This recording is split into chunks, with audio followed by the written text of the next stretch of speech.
तो पहले जय जिनेन्द्र सबको। जय जिनेन्द्र। हाँ जी, जय जिनेन्द्र। और अभी हम हमारा जो कल का जो टॉपिक है उसको कंटिन्यू करते हैं। देवलोक और उनके प्रतरों की व्यवस्था। जो प्रतर तो आपको समझ में आ गया होगा अभी तक कि जो फ्लोर हमारे यहाँ जैसे 100 फ्लोर के जो 100 माले के जो बिल्डिंग होते हैं, मंजिल होते हैं, तो उसमें जो एक एक मंजिल आप अलग अलग करोगे 100 को, वैसे ही देवलोक में प्रतर होते हैं और उन प्रतरों के ऊपर उनके विमान लोडेड रहते हैं। तो इसको हम देवलोक के प्रतर समझेंगे। इसका पिक्चर आपको बताया है, देख लीजिए, ये पिक्चर देख लीजिए। इसमें देवलोक, नारकी सभी में आ गया होगा। उसमें देवलोक के और नरक के भी प्रतर बताए गए हैं।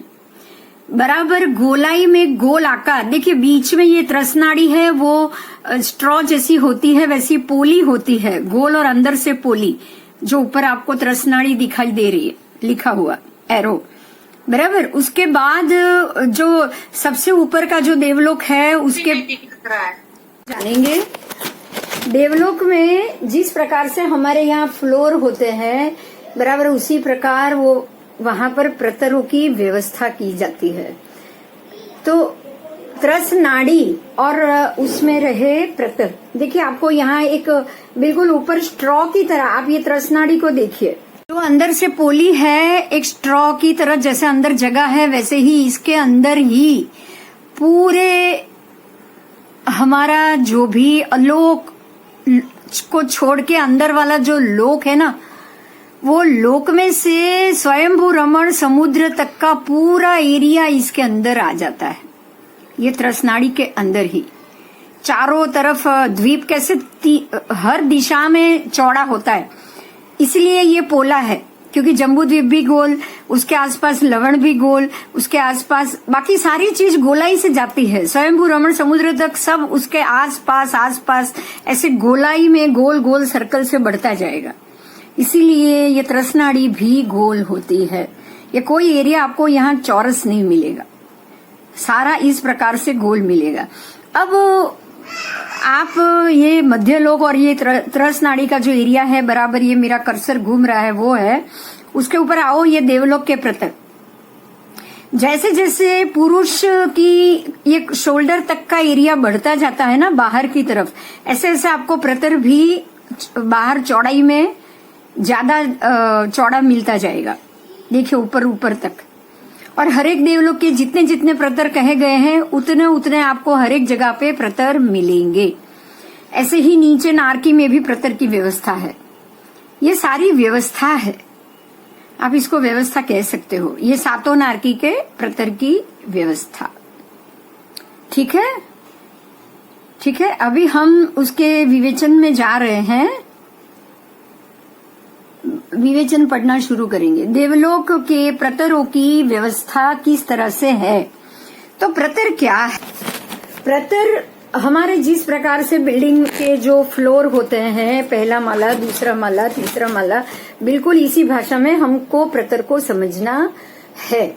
तो जो सीलिंग है, मतलब जो नीचे का भाग और ऊपर की सीलिंग, नीचे का पोर्शन और ऊपर की, जैसे हमारा ये फ्लैट है तो नीचे का पोर्शन और ऊपर की सीलिंग, उसको एक प्रतर कहा गया है। ये पूरा एक प्रतर होता है, मतलब एक फ्लोर होता है। तो हमारे यहाँ जैसे ये लकड़ी और वो सामग्री में स्थित होता है ना, ऐसे देवलोक में ये घनवात और तनवात, घन वायु, उसके ऊपर ये स्थित होते हैं। मतलब इनके बीच में कोई जगह नहीं होती, जैसे कोई बीम या ऐसा कुछ नहीं होता, लेकिन वायु का लेयर होता है जो उसको मजबूती से पकड़ के रखता है, ठीक है। तो अब हम आगे जाएंगे। तो जो ये प्रतर है वहां पे, उसमें सबसे पहला सौधर्म और ईशान देवलोक के दोनों के मिला के 13 प्रतर तल प्रदेश शब्दों को यूज करेंगे हम। 13 प्रतर दोनों तरफ, उत्तर और दक्षिण दोनों तरफ 13-13 मिलके टोटल 13 प्रतर पहले दूसरे देवलोक के हैं। हमने कल सभी देवलोक के प्रतर जान लिए कि ये देवलोक में इतने प्रतर है, ये देवलोक में इतने प्रतर है, ठीक है। अब हम उसमें आगे जाएंगे तो सौधर में ईशान में 13-13 दो तरफ है, मतलब आधा आधा गिनना है। 13 अर्ध वलयाकार प्रतर सौधर में के और 13 अर्ध वलयाकार प्रतर ईशान देवलोक के। अब आओ सनत और महेंद्र में, उसमें भी बिल्कुल इसी प्रकार से है, आधे इस तरफ आधे इस तरफ, लेकिन इनके जो प्रतर है वो 12 है। यहाँ पे 12-12 प्रतर है। तो 12 अर्ध वलयाकार प्रतर का स्वामी है सनत कुमार और 12 अर्ध प्रकार के स्वामी है महेंद्र इंद्र। ओके, फिर 5वां ब्रह्म देवलोक। ब्रह्म देवलोक में खंड विभाग नहीं है, मतलब अब यहाँ पे आधा आधा नहीं होता है। ये पूरा यहाँ 6 प्रतर है, वो पूरा गोलाई में वलयाकार वर्तुलाकार हमें समझना है। और वो 5 के 5 ब्रह्मदेव 5वें देवलोक के जो 6 प्रतर है वो सारे के सारे गोलाई में ब्रह्म देवलोक के वहां के ब्रह्मेंद्र इंद्र के अपने मानने हैं। उसके बाद आ रहा है लांतक देवलोक, वो भी बिल्कुल इसी प्रकार से गोलाई में मानना है। यहाँ के 5 प्रतर है, ठीक है, तो वो भी वलयाकार समझना है। उसके बाद है महाशुक्र देवलोक, उसमें 4 प्रतर है। सहस्त्रार में भी 4 प्रतर और वो भी वलयाकार, खाली पहले दूसरे तीसरे चौथे देवलोक में ही आधा आधा हो जाता है। उसके बाद है वलयाकार। अब आओ उसके ऊपर सहस्त्रार तक के तो हमने समझ लिए, सहस्त्रार के भी 4 है। अब आओ आणत प्राणत आरण और अच्युत, ये जो 4 देवलोक है वो 4 देवलोक के 4-4 प्रतर भी, हर एक के 4-4 प्रतर भी वलयाकार में जानना है। इस तरह 12 देवलोक तक के 52 प्रतर हुए, 52। अब हम आगे चलते हैं। नवग्रहवेय के एक प्रतर गिनने हैं। नवग्रहवेय के जो डिजाइन है उनमें 2 बात आती है। एक शास्त्र में उसको एक के बाद एक ऊपर ऐसे 9 लेयर बताए, और एक के अंदर 3 6 और 3 9, 3 के ऊपर दूसरे 3 के ऊपर दूसरे 3 ऐसे बताए। अब सच क्या है वो परमात्मा जाने। जब आप में से कोई भी अगर देव हो जाओ और आप जाकर उसको देख पाओ तो जाकर जरूर देख लेना और बाकी सबको बता देना कि ये किस प्रकार से रखे गए हैं। आगे हम जानेंगे कि 9 ग्रह के 9 प्रतर और 5 अनुत्तर देवलोक का एक ही प्रतर है।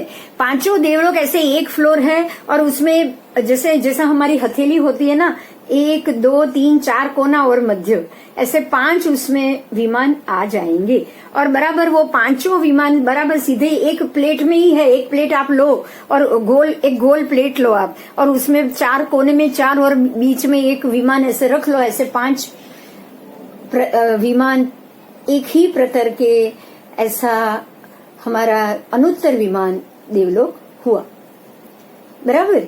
तो अब हम इसमें थोड़ी सी और डिटेल में जाएंगे।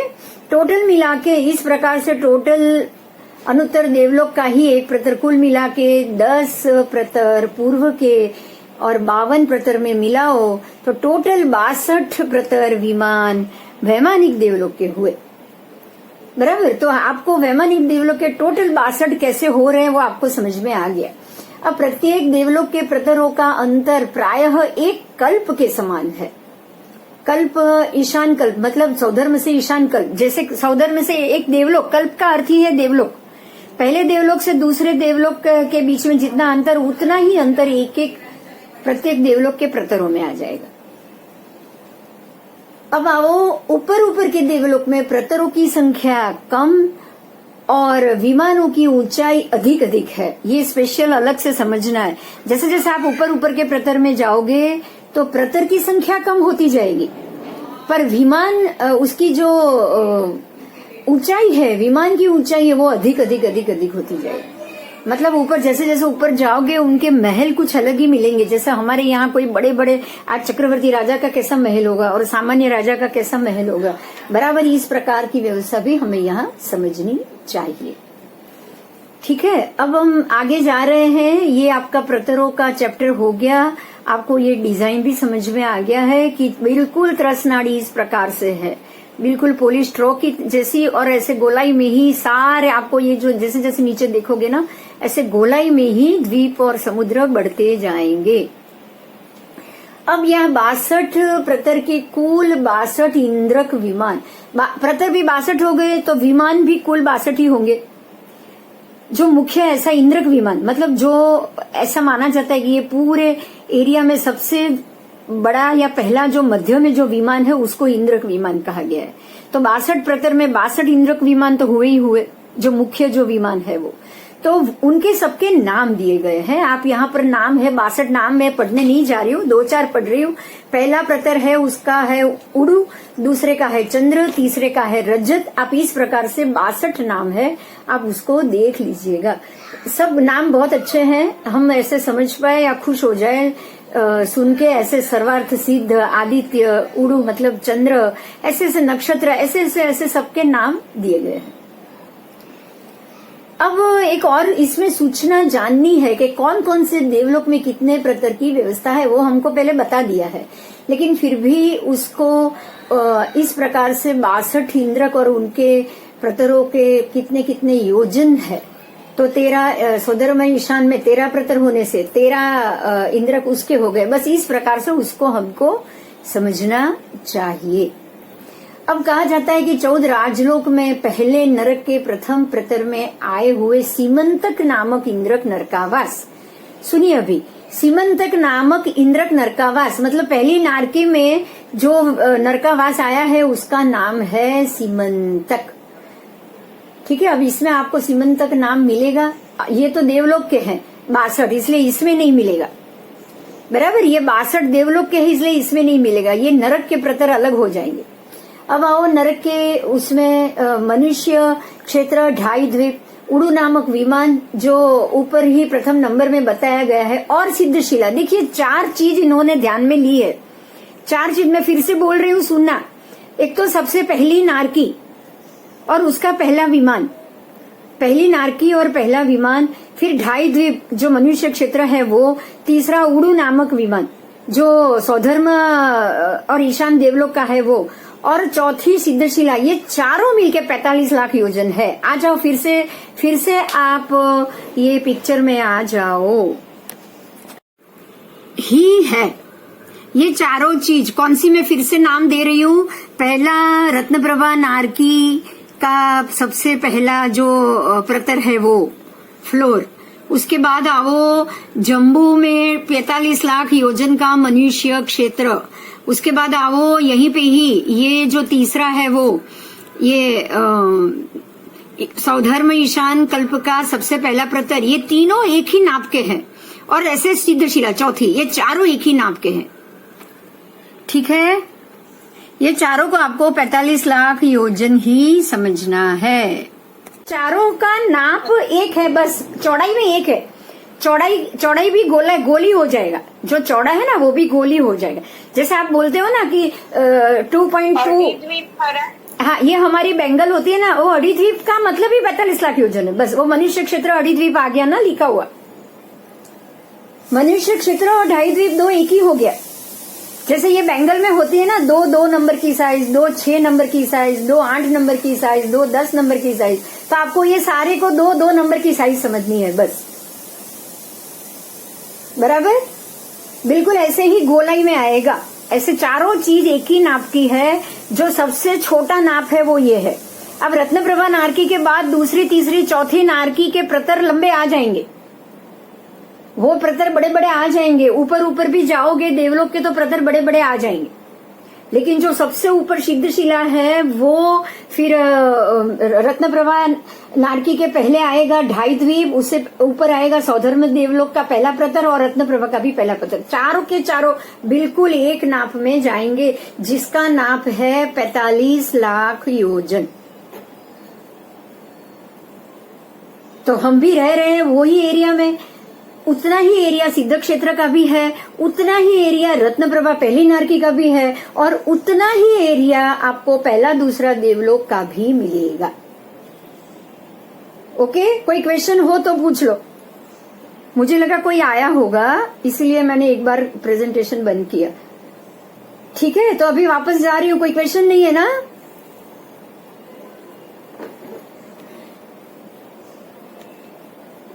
चलो,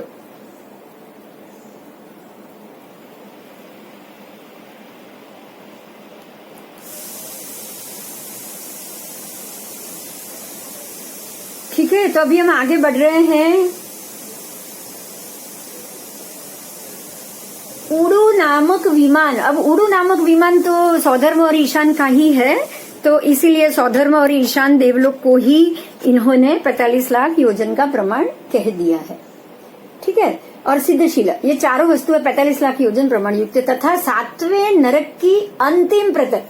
अभी कुछ और भी सुनो, ये क्या कह रहे हैं। 7वें नरक के अंतिम प्रतर में, जो 7वीं नारकी है उसका जो अंतिम प्रतर है, उसमें अप्रतिष्ठान नरकावास, उसमें एक अप्रतिष्ठान नरकावास नाम है उसका, वो प्रतर का जो लास्ट प्रतर है वो, तथा अनुत्तर कल्प में स्थित सर्वार्थ सिद्ध नामक विमान। ये भी पालकयान, मतलब जो पालकयान जो इंद्र जब जमीन पे आते हैं परमात्मा के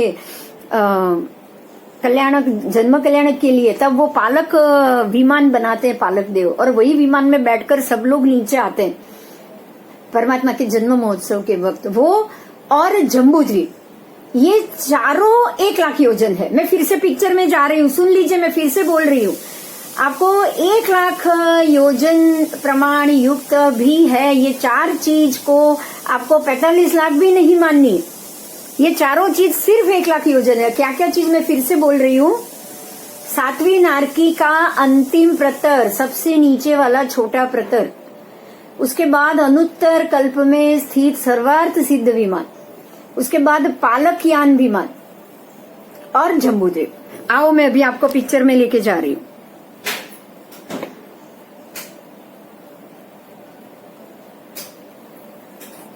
ढाई द्वीप है, वो भी 1 लाख योजन। आपका 7वीं नारकी का नरकावास भी 1 लाख योजन, ये भी 1 लाख योजन। और जो पालक विमान में बैठ के सौधर्मेंद्र सभी देवों को लेकर पृथ्वी पर आते हैं, वो भी सिर्फ 1 लाख योजन, वो भी सिर्फ 1 लाख योजन। और सबसे ऊपर आओ, सर्वार्थ सिद्ध विमान। ये जो 5 है ना, मैं पिक्चर बड़ा कर रही हूँ, ये जो 5 है ना, सबसे ऊपर में 5 है ना, उसका ये बराबर मध्य वाला, ये जहाँ पर कर्सर है वो बिल्कुल वो सर्वार्थ सिद्ध विमान है। यहाँ पे जन्म वाले सभी देव देवी, देवी कहे जाएंगे, वहां देवी तो मानेंगे ही नहीं, क्योंकि वो सारे जैसे हम विषय और विषय आदि के काम राग के से ये विरक्त होते हैं, इनको विषय सुख की कामना ही नहीं होती है। तो ये जहाँ यहाँ पर जो भी देव है वो सारे दूसरे ही भव में मोक्ष जाने वाले, दूसरे ही भव में। तो ये जो एरिया है वो भी सिर्फ 1 लाख योजन है, सिर्फ 1 लाख योजन। ठीक है। ये पूरा एरिया, ये जो देवलोक है, अनुत्तर विमान का देवलोक का पूरा एरिया है 45 लाख योजन, लेकिन ये विमान सिर्फ वो 45 लाख में भी 1 लाख प्रमाण में है। ओके।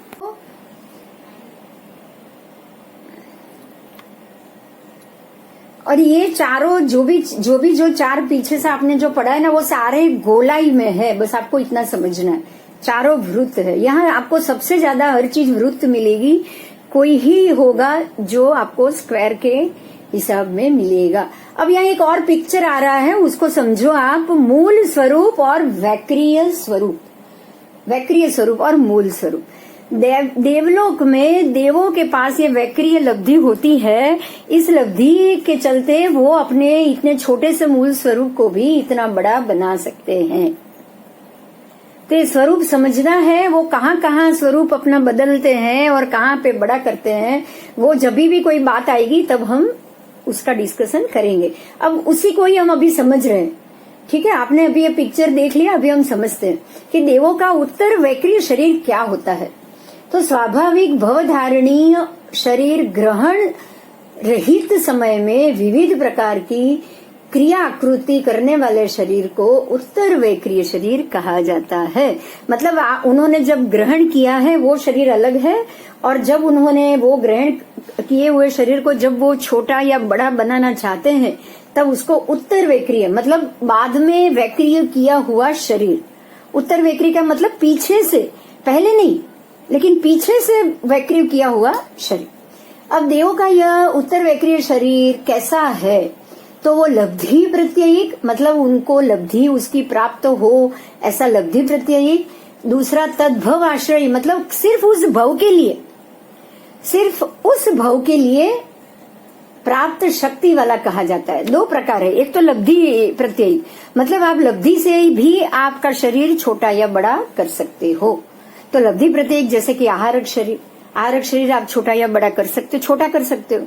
ऐसे ही लब्धि से अगर आप अपना शरीर बड़ा करना चाहो तो वो भी हो सकता है। और दूसरा तद्भव आश्रय, जैसे देवलोकों को होता है, देवों को होता है, देवों को अपने उस भव में ये प्राप्त ही होता है। हर कोई देव अपना शरीर, वैक्रिय शरीर कर सकता है। पूर्व में दिए गई व्युत्पत्ति के अनुसार, मतलब ये जो आपको व्याख्या आगे दी गई उसके अनुसार इस उत्तर वैक्रिय शरीर की रचना अनेक प्रकार की इच्छा से अनुकूलता पूर्वक हो सकती है। बराबर, एक होता हुआ अनेक हो सकता है, मतलब एक शरीर है तो आप उसके अनेक भी बना सकते हो। जैसे हमने कल बात की कि सौधर्मेंद्र जब जन्म के समय जाते हैं तो वो अपना 5 रूप बनाते हैं, और 5 रूप एक सौधर्मेंद्र 64 के 64 इंद्र सभी परमात्मा के जन्म के महोत्सव पर होते हैं, विद्यमान होते हैं।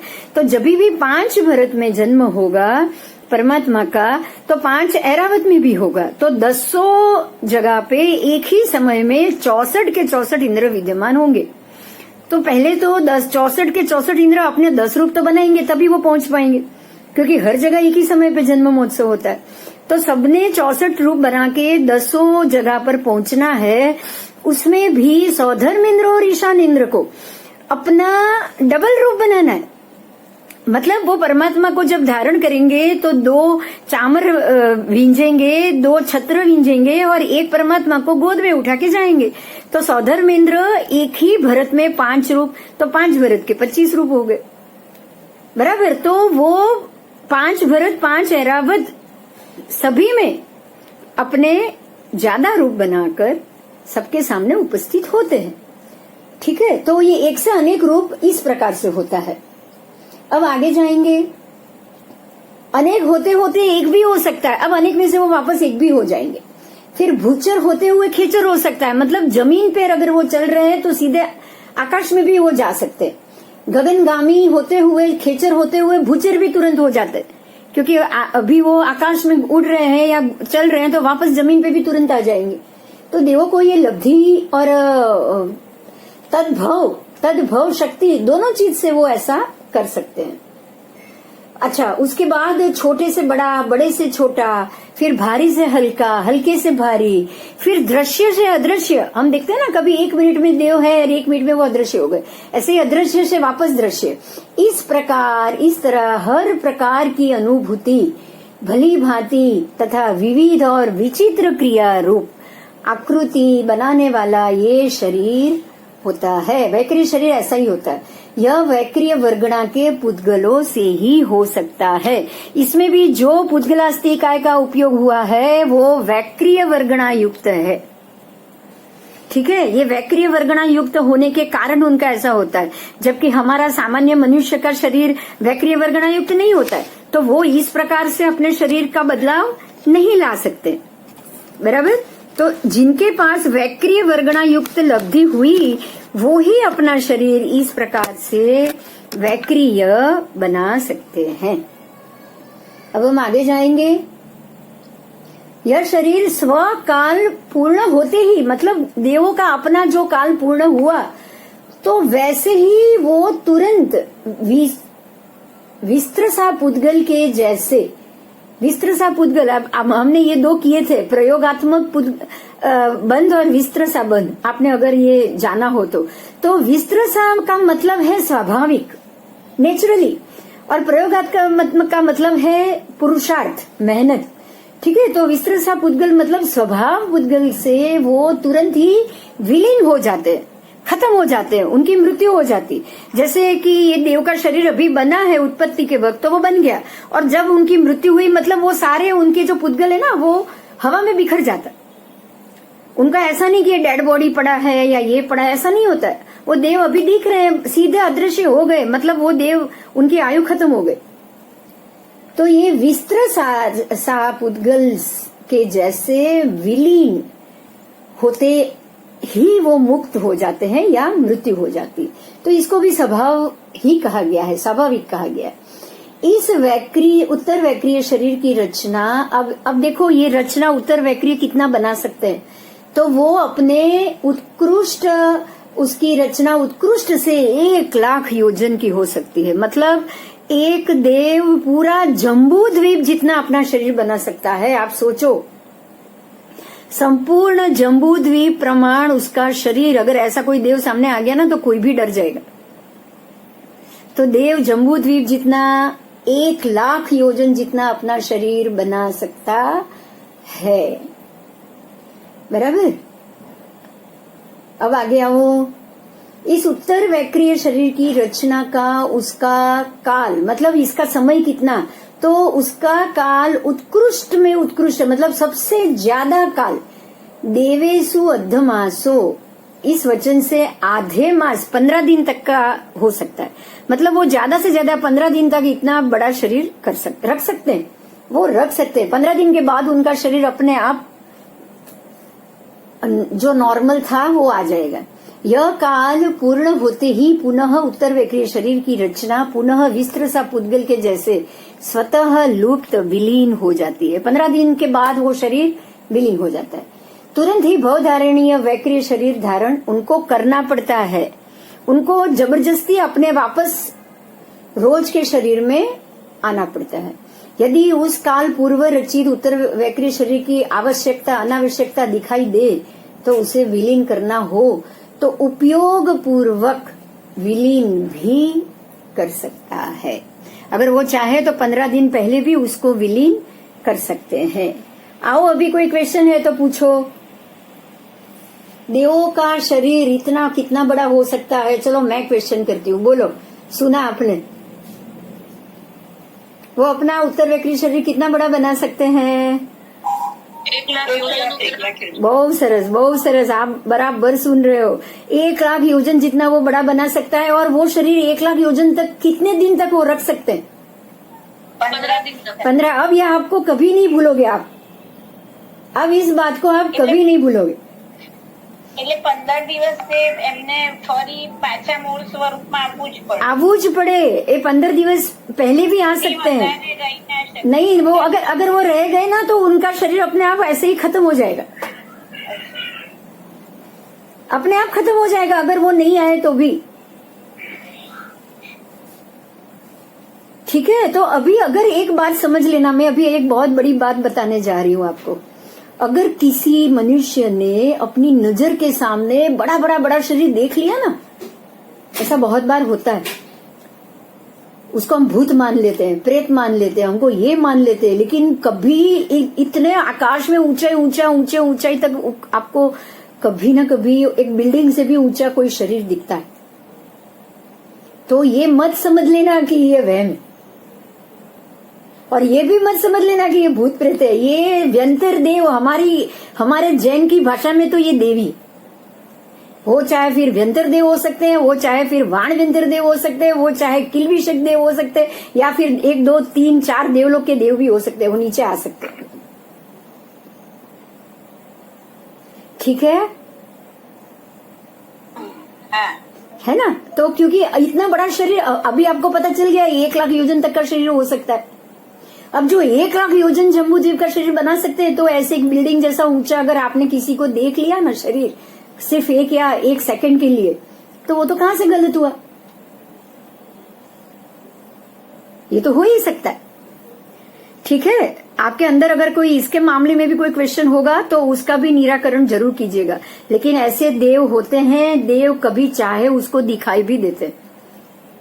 आपकी अपनी शक्ति की भी बात है, क्योंकि आगे मैं आपको बताऊंगी कि जब भी किसी को अवधि ज्ञान होता है ना, तो अंगुल के असंख्यात भाग जितना भी चीज आपको दिखाई देती, अंगुल के असंख्यात भाग मतलब इतने छोटे से एरिया, वो एरिया तक की भी चीज उसको दिखाई देती। वर्तमान समय में अवधिज्ञान है? हम ये क्वेश्चन में ही नहीं जाएंगे, क्योंकि वर्तमान समय में जीव की अपनी शक्ति उनके आत्मा के अंदर होती ही है। और अगर आप में से किसी को भी ऐसे किसी देव की लब्धि प्राप्त हो गई ना, तो ऐसे लब्धिवान देव तो आपको ये काम कराएंगे ही करेंगे। आपको पता है, एक मैं बात बताना चाहूंगी, बड़े बड़े हमारे जो आचार्य हैं या जो लब्धिवंत आचार्य जो आज भी मौजूद है, आपको मैं अभी ये बात निकली है ना तो एक उदाहरण बताना चाहूंगी। मुझे नाम तो नहीं याद आ रहा है, लेकिन शायद आप लोग मुझे बता दो उनका नाम, महात्मा का नाम। लेकिन एक महात्मा ऐसे सूरत में, मैं जब बहुत छोटी थी तब की बात है, सूरत में जो निमीचंद उपाध्याय है ना, वड़ा चौटा या चौक के एरिया में ये निमीचंद उपाध्याय करके है, तो वहां पे व्याख्यान चल रहा था और अचानक गुरुदेव ने ऐसे दो हाथ में ऐसे हाथ को जोर से ऐसे मसला, ऐसे जोर से मसला, और तब एक उनके हाथ में राख आ गई, जैसे राख कपड़ा जले और उसकी राख नहीं आ जाती, तो राख आ गई। उन्होंने तो व्याख्यान के वक्त ये हुआ तो लोगों ने पूछा, गुरुदेव ये क्या हुआ, आपने ऐसे हाथ जोर से घिस दिए और आपके हाथ में ये कपड़े की राख कैसे आ गई, जले हुए कपड़े की राख कैसे आ गई। तब उन्होंने बताया कि अभी अभी शंखेश्वर के मंदिर की ध्वजा को आग लग गई और वो आग को मैंने बुझाने के लिए ऐसे हाथ किए और ये मेरे हाथ में आई है, तो आप उसके कारण ये मेरे हाथ ऐसे हुए हैं और ये राख उसकी है। तब किसी ने वहां पे फोन किया, इंक्वायरी की, तो मालूम पड़ा उसी वक्त मंदिर में ध्वजा में आग भी लगी थी और अपने आप वो बुझ भी गई थी। ये तो प्रत्यक्ष उदाहरण। अब आप ये सोचो कि गुरुदेव को वहां बैठे बैठे, ये समय में अवधि ज्ञान तो नहीं हो सकता जैसे आप बता रहे हो, शायद बुद्धिसागर महाराज साहब की बात है, शायद। हाँ होंगे, मैं ये नहीं, मुझे नाम नहीं याद है क्योंकि मैं किसी और का तो नाम नहीं ले पाऊंगी ना। नहीं। हाँ, मैं किसी, शायद मैंने भी सुना है और पढ़ा भी है ये। हाँ बस मुझे जहाँ तक याद आ रहा है, आपको पता हो तो अशोक चंद्र महाराज और चंद्रोदय सूरी महाराज थे उनके साथ, उनके भाई महाराज अशोक चंद्र महाराज और चंद्रोदय सूरी महाराज। चंद्रोदय सूरी बस मुझे याद है, वहां तक वो चंद्रोदय सूरी महाराज की बात है क्योंकि उनके व्याख्यान बहुत होते थे और मैं तो छोटी थी तब, 12-13 साल की थी, मैं बहुत जाती थी वहां पे, तो इसलिए मुझे याद है ऐसा। फिर पता नहीं, मैं इसीलिए मैंने नाम लिया ही नहीं, कोई और भी महात्मा हो सकते हैं, हमको वो गलती नहीं करनी है। मगर मैं आपको अभी वही प्रश्न फिर से पूछ रही हूँ कि वहां से शंखेश्वर में उनको दिखाई दे, इतना तो अवधि ज्ञान उनको नहीं हुआ था, बराबर, ये बात तो सही। तो फिर ये एक नहीं और बहुत सारी चीज होती, बहुत सारी चीज होती, पर वहां सिर्फ देव जो आपके आसपास है, वो देव आपको एक जल्दी से ऐसे एक, जैसे हम बोलते हैं ना, कान में आके कह जाते हैं, ये एक विद्या होती है कि भाई यहाँ पे ऐसा हुआ है और आप क्या करोगे, अरे इसको बुझाओगे, अगर कोई बोलेंगे तो वो ऐसी क्रिया करने लगेंगे। तो इनके यहाँ बैठे बैठे वहां की आग बुझाने में देव के अलावा कोई सहायक होगा ही नहीं। समझ रहे हो आप मेरी बात?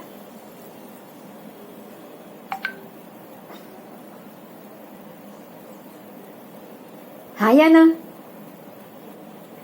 हाँ जरूर से। हाँ तो ऐसे मैं तो विश्वास करती हूँ ये चीज। हाँ, तो ऐसे ही आपको बहुत सारी जगह पे परमात्मा की मूर्ति से अमी निकलता है, उनकी आंखों से अमी निकलता है, उनके मंदिर की दीवालों से अमी निकलता है। तो ये सारा ये देव ही आकर करते हैं। ये सब तो देखा भी है। बस तो ये सारे देव ही आके करते हैं। देव के पास जो लब्धि है वो आते हैं, उनको वो परमात्मा का ऋण चुकाना होता है, मैं तो यही कहूंगी। उन्होंने वो अपने मनुष्य भव में ये परमात्मा की भक्ति करी है, इसीलिए वो देवलोक से भी खींच के यहाँ आ जाएंगे। और उनके पास क्या है, हर्ष और खुशी करने के लिए, यही तो चीज है उनको। सुबोध सागर लगती उनके पास तो ऐसी लब्धि थी, मैं बताऊं, घंटा कर्ण महावीर साक्षात आते थे उनके पास। सुबोध सागर महाराज साहब के पास घंटा कर्ण महावीर साक्षात आते थे। ऐसे ही एक और है, अभी हुए इंद्रदीन सूरी महाराज, आपको ये पता हो तो, वल्लभ सूरी समुदाय के, आपको ये बताऊं मैं, उनकी एक बात बताऊं, ये तो उन्होंने नहीं, डॉक्टर ने देखा है साक्षात। आपको भट्टाचार्य डॉक्टर मालूम होगा, अशोक भट्टाचार्य, जो हार्ट स्पेशल हार्ट सर्जन है अभी ब्रिज कैंडी हॉस्पिटल में। तो इनके 7 वेन्स ब्लॉक थी, 7 वेन्स उनको चेंज करनी थी, ग्राफ्टिंग था, 7 वेन्स का अटैक आया था हॉस्पिटल के अंदर।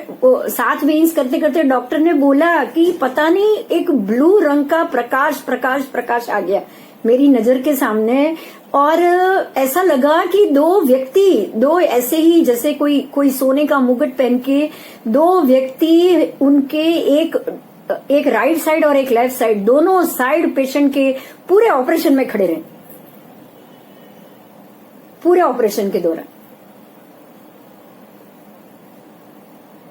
ये तो भट्टाचार्य जी ने कहा।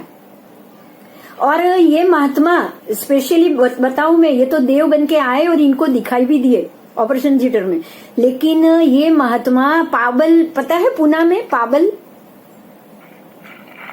तीर्थ पाबल तीर्थ, हाँ पाबल तीर्थ आप जानते हो वो, हाँ वो पाबल तीर्थ में नीचे भोयरे में, तो वो तो वहां पे 3 दिन ये महात्मा वहां पे, मतलब आज रात को वहां पे 11 बजे गए, पुजारी को बोल देते आप बाहर से ताला लगा दो, और वो पूरी रात भक्ति करते थे मंदिर में बंद। किसी सामान्य व्यक्ति में ये ताकत नहीं होती है, रात को पूरी रात एक आप मंदिर के भोयरे में रहो, और आप और सिर्फ परमात्मा, वो भी भोयरे में, जहां कोई बारी भी नहीं, कोई दरवाजा भी नहीं, खुला तो कोई सवाल ही नहीं, हवा आने का तो कोई सवाल ही नहीं। तो ऐसे जब वाक्य हुए ना, तो आपको यही समझना है कि ये देवलोक आते ही हैं, बार बार आ जाते नीचे, बार बार आ जाते।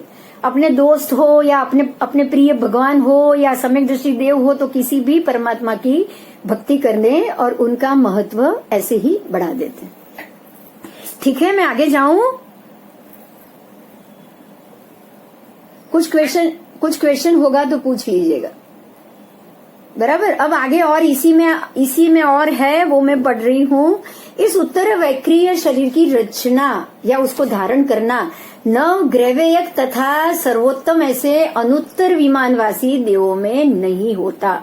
मतलब जो आपके ऊपर जो कल्पातीत है ना देव लोग, जहाँ पे ये 5 अनुत्तर विमान और 9 ग्रैवेयक के विमान है, उन लोगों में ये उत्तर वैक्रीय, मतलब उनमें कल्प ही नहीं है, आचार ही नहीं है, तो वो लोग ऐसा शरीर धारण नहीं करते। और साथ में जो अन्य देव जिनेश्वर भगवान के कल्याण आदि प्रसंग पर अथवा अन्य गमनागमन आदि प्रसंग पर उत्तर वैक्रीय शरीर करके मनुष्य लोक में आते हैं, मतलब बाकी अन्य देव हैं जो ऐसे रूप बदल के मनुष्य लोक में आते रहते हैं, वैसे इन देवों को तथा प्रकार का कल्प ही ऐसा है, ये उनका व्यवहार है कि उनको यहाँ आने का प्रयोजन नहीं होता है, परंतु वहां भी वो शैया में सोते सोते ऐसे थक जाते हैं, नमस्कार आदि करने पर शुभ भावना करते हैं, और फिर वो अचिंत्य शक्ति, अपने पास बहुत सारी शक्ति है, तो उसके प्रयोजन भाव से, मतलब वो शक्ति का उपयोग करने के भाव से वो यहाँ पे नीचे आके नमस्कार आदि शुभ भावना करते रहते हैं, बराबर। साथ ही वे वस्त्रालंकार रहित होते हैं, मतलब उनके पास कोई वस्त्रालंकार, जब वे उत्तर वैक्रीय शरीर ना रचेंगे ना, तब वो वस्त्रालंकार उसमें नहीं आएगा। जन्म से ही वे अति सुंदर दर्शनीय, ये वस्त्रालंकार रहित कल्पातीत देव की बात की है। हाँ, कल्पातीत देव जो 9 ग्रैवेयक और अनुत्तर विमान वाले हैं, उनको ना वस्त्र होते, ना अलंकार होते, ना कोई फूल सुगंध की मौज शौक के साधन होते, कुछ नहीं होते। जन्म से ही वो बहुत सुंदर, अति सुंदर, दर्शनीय और दशों दिशाओं को प्रकाशित करने वाले हैं। साथ ही वहाँ प्रवर्तमान चैत्य प्रतिमाओं को, अब वो देवलोकों में जो चैत्य प्रतिमा है, या वो वहाँ पे शैया पे रहकर जितनी जितनी चैत्य प्रतिमाएं देख सकते हैं, उन सबको साधु की तरह भक्ति भाव से पूजते हैं। वो जैसे परम साधु भगवंत एक परमात्मा की पूजा करते हैं ना, दर्शनीय देखकर, या फिर ऊपर से वासक्षेप देकर, हाथ नहीं लगाते वो, बिल्कुल इसी तरह ये भी भक्ति भाव से पूजते हैं। वह गीत गान नाटक आदि कुछ नहीं होता, और यह उत्तर वैक्रीय शरीर जगन्य से अंगुल के असंख्यातवें भाग के प्रमाण में होता है। इनका शरीर अंगुल का असंख्यातवें भाग प्रमाण होता है, और उत्कृष्ट से 1 लाख योजन प्रमाण होता है। अब उनका शरीर कितना होता है वो बताया। ये पूरा जो ऊपर के थे ना, ये कल्पातीत देवलोक, 9 ग्रह को 5 अनुत्तर, वहां की शरीर की और वहां की रचना की बात की। फिर से मैं बोल दूं कि वो देव जो कल्पातीत देवलोक के हैं और जो उनमें जो 9 ग्रह और 5 अनुत्तर के हैं, उनको ना कोई आभूषण, ना कोई रंग राग के साधन, ना ही उनका उत्तर वैक्रिय शरीर, बड़ा शरीर या छोटा शरीर बढ़ना या बनना, उनका खुद का शरीर या तो अंगुल के असंख्यात भाग जितने जघन्य और या फिर 1 लाख योजन उतना नेचुरली होता है। और वहां पर रहते रहते वो सभी परमात्माओं के दर्शन, भाव, पूजा और वही करते रहते। ठीक है, बाकी कोई व्यवहार उनका नहीं होता। समझ में आ गया? तो अभी मैं और देवों की, अब ये 12 देवलोक और आपके ऊपर के अनुत्तर विमान के देवलोक की घटना पूरी हो गई। क्लियर हुआ सबको? कल्पातीत देव नीचे नहीं आते हैं? आते ही नहीं वो, उनको तो वहां से हटना ही नहीं है कल्पातीत देवों को। उनको कोई ऐसा, क्योंकि वो सारे इंद्र जैसे, अहम इंद्र कहा गया है उनको। सभी देव इंद्र जैसी रिद्धि सिद्धि वाले हैं। उनके पास भी अभियोगिक देव, ये देव सब है, क्योंकि वहां पे भी हमारे पास लिस्ट में आ गया था कि वहां पे भी और कितने कितने देव हैं, विमान के उनके कैसे हैं, सब चीज आ गई थी आगे कोष्टक में। लेकिन उनको कोई व्यवहार में जाना नहीं।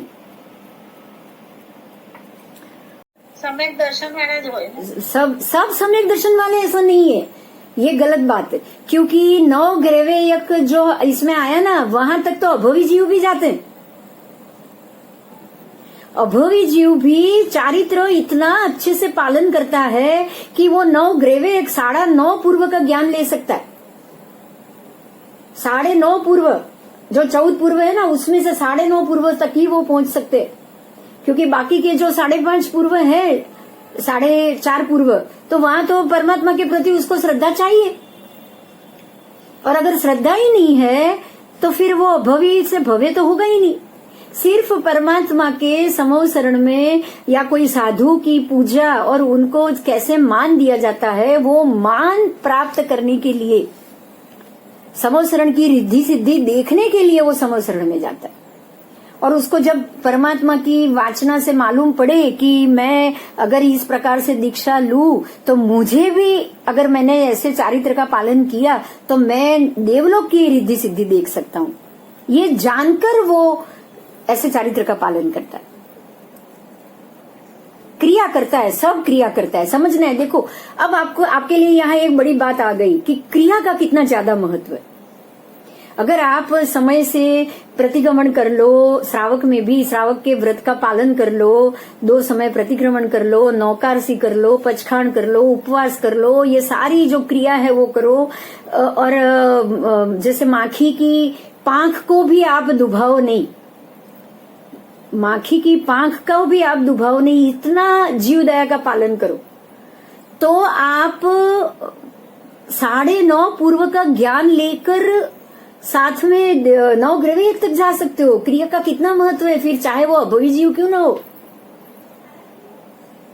क्रिया का बहुत महत्व है। और जो आजकल जो नए सारे संप्रदाय निकले हैं ना, बस ध्यान करो ध्यान करो, क्रिया की जरूरत ही नहीं है। मैं नाम तो नहीं लूंगी, लेकिन आपको पता है बहुत सारे संप्रदाय निकले जो परमात्मा का रास्ता छोड़ के सिर्फ ध्यान करो, सिर्फ क्रिया करो, सिर्फ ध्यान करो। ये क्रिया में और सब में तो समय बर्बाद करने जैसा है। बहुत से ऐसे हैं जो ऐसे वक्तव्य उनके मुंह से निकलते हैं, तो ये चीज कितनी गलत है वो सोचो। ज्ञान और क्रिया दोनों साथ में जानी चाहिए। अगर ये अभवी जीवों को ज्ञान भी आ जाता ना, सम्यक ज्ञान आ जाता ना, ज्ञान तो है उनके पास वो विपरीत ज्ञान,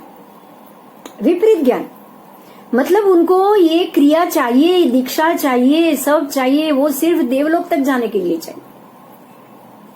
तो ये विभंग ज्ञान कहा जाएगा इनका। मति ज्ञान, अज्ञान, श्रुत अज्ञान और अवधि अज्ञान, विभंग ज्ञान, ये सारे विभंग ज्ञान। उससे होता क्या है कि उनको सारा जो भी 9.5 पूर्व का ज्ञान लिया है ना, उसका उपयोग, और जो चारित्र का पालन कर रहे हैं ना, उसका उपयोग सिर्फ देवलोक में जाना, देव बनना और देव बन के सारी रिद्धि सिद्धि को भोगना। तो क्रिया अगर ज्ञान के साथ नहीं है तो भी जीरो, और ज्ञान अगर क्रिया के साथ नहीं है ना तो भी जीरो। ठीक है, आगे समझ में आएगा, बहुत आएगा इस चीज। लेकिन हमें ये जरूर समझना कि हमने ये समझ लिया, बस ज्ञान ले लिया, ध्यान कर लिया, माला गिन ली, भगवान की पूजा कर ली, या भगवान को ऐसे ही यहाँ बैठ के भी हम बोलते हैं ना, बस मंदिर जाने की इच्छा कर ली, एक उपवास का फल मिल गया, ऐसा नहीं होता है। वो मंदिर जाने की इच्छा करने के बाद घर से बाहर मंदिर के लिए पैर भी उठाना पड़ता है। फिर आप नीचे उतरे और कुछ और इमरजेंसी हो गई, कोई किसी को हॉस्पिटल लेके जाना पड़ा, आप मंदिर नहीं गए, वो अलग बात। लेकिन आपने पैर उठाए, आप घर के बाहर भी निकले ना, मैं अभी मंदिर जा रहा हूं ऐसा सोच के घर के बाहर दादर भी उतर गए ना, तो आपको एक उपवास का फल मिल गया। लेकिन ऐसा नहीं मुझे तो मंदिर जाना है ना, बस नहीं जाऊंगा तो भी चलेगा, मेरी इच्छा है जाने की, उससे कुछ नहीं होता है। ठीक है, तो ज्ञान क्रिया के मामले में आगे बहुत कुछ आएगा, तब भी हम जानेंगे। लेकिन ये एक समझना है कि 9 ग्रह एक तक ऐसे अभवी जीव भी जा सकते हैं। तो आपको यहाँ सारे के सारे सम्यक दृष्टि है ऐसा नहीं मानना है। आगे चलेंगे।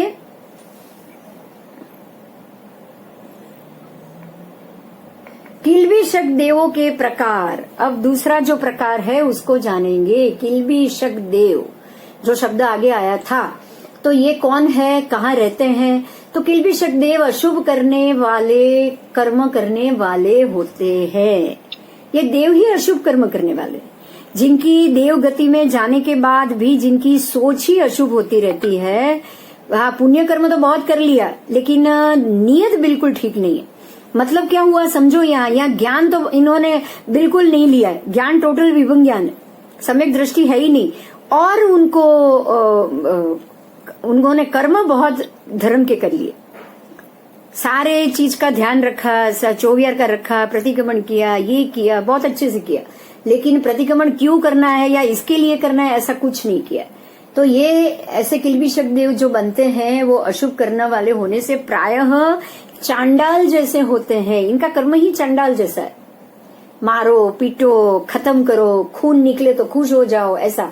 तो चांडाल जैसा कार्य करने वाले यह देव जाति अपने कुकर्म के उदय से, मतलब अशुभ कर्म के उदय से ये देव बनते हैं और कुकर्म करने की अवस्था को प्राप्त होते हैं। अब उनको कुकर्म भी करना है और देव की ताकत भी मिल गई। आप सोचो कि ताकत का वो कितना दुरुपयोग करेगी, और उत्तम देवों के स्थान से भी कई दूर उनको रहना पड़ता है। अब इनकी हाजिरी कहाँ रहेगी? अच्छे देव अपने घर में तो उनको रहने नहीं देंगे। कोई भी अच्छे देव होंगे, शुभ देव होंगे, वो उनको अपने घर में नहीं रहने देंगे।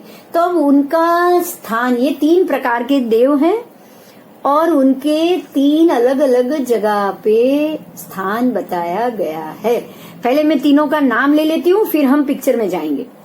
तो सौधर्म और ईशान के अधोभाग, मतलब सौधर्म देवलोक और ईशान देवलोक का जो पहला जो देवलोक का प्रकृति शुरू होता है, बराबर उसके नीचे। अब उसके नीचे मतलब क्या हुआ कि हमारे जो जम्बू द्वीप है उसके ऊपर ज्योतिष्क देव है, उसके ज्योतिष्क और वैमानिक के बीच में आ गए। जो जम्बू द्वीप है 1 लाख योजन नीचे, उसके बराबर 780 योजन ऊपर ये ग्रह घूमते हैं, तो ज्योतिष देव घूमते हैं। तो वो 780 से 910 योजन में जो ज्योतिष देव है, बराबर उसके ऊपर जो भी देवलोक शुरू होंगे उसके मध्य में उनका स्थान है। अब दूसरा स्थान भी देख लेंगे। ये यहाँ पर 3 पल्योपम आयु वाले किल्बिषक देव है यहाँ पे। अब दूसरा देखेंगे उनका स्थान सनत कुमार, तीसरा देवलोक सनत कुमार के अधोभाग, मतलब अब तीसरे देवलोक के नीचे। ये पहले दूसरे के नीचे थे, अब तीसरे देवलोक के नीचे 3 सागरोपम की आयु। इनकी आयु कितनी है? वो भी 3 सागरोपम। यहाँ ज्यादा आयु हो गई है, वो 3 पल्योपम थे, अब ये 3 सागरोपम हो गए, मतलब बहुत ज्यादा आयु है। वहां पे उनके उत्पत्ति स्थान आई। और तीसरा स्थान है लांतक कल्प, मतलब 6ठा देवलोक, उसके नीचे। यहाँ पे 13 सागरोपम आयु वाले होते हैं। चलो अभी मैं आपको जगह बता दूं। दूसरे प्रकार के किल्बिषक देव ये है सौधर्म, ईशान, फिर ये तीसरा और चौथा सनत देवलोक। अब सनत देवलोक के बराबर नीचे यहाँ भी एक किल्बिषक देव का स्थान है और इनकी आयु, क्योंकि ये नीचे से तो ज्यादा ऊपर आ गए तो आयु बढ़ गई, जैसे जैसे एक एक देवलोक ऊपर जाएंगे ना ऐसा आयु बढ़ती जाएगी। तो इनकी आयु 3 सागरोपम है। और तीसरा किल्बिषक देव का स्थान है लांतक देवलोक। ये लांतक देवलोक के नीचे, तो ये ब्रह्मा और ब्रह्म के ऊपर ये 9 हमने कल देखे लोकांतिक देव का स्थान है। अब लांतक ब्रह्म के नीचे था ना शायद 5वें देवलोक में, 5वें देवलोक के नीचे था, तो वहां लांतक देव थे। तो ये 6ठे देवलोक के नीचे, 6ठे जो लांतक देवलोक है वहां उसके नीचे तीसरे प्रकार के किल्बिषक देव का स्थान है और इनकी आयु 13 सागरोपम है। और ये जो 5वां देवलोक है ब्रह्म देवलोक, वहां पे 9 लोकांतिक देव का स्थान था। और ये तो एक अवतारी है, ये चंडाल प्रकृति वाले किल्बिषक है, लेकिन ये लोकांतिक देव एक अवतारी। इसमें कोई गड़बड़ ना हो जाए, ध्यान रखना इतना। ठीक है, समझ में आ गया? आपको समझ में आया?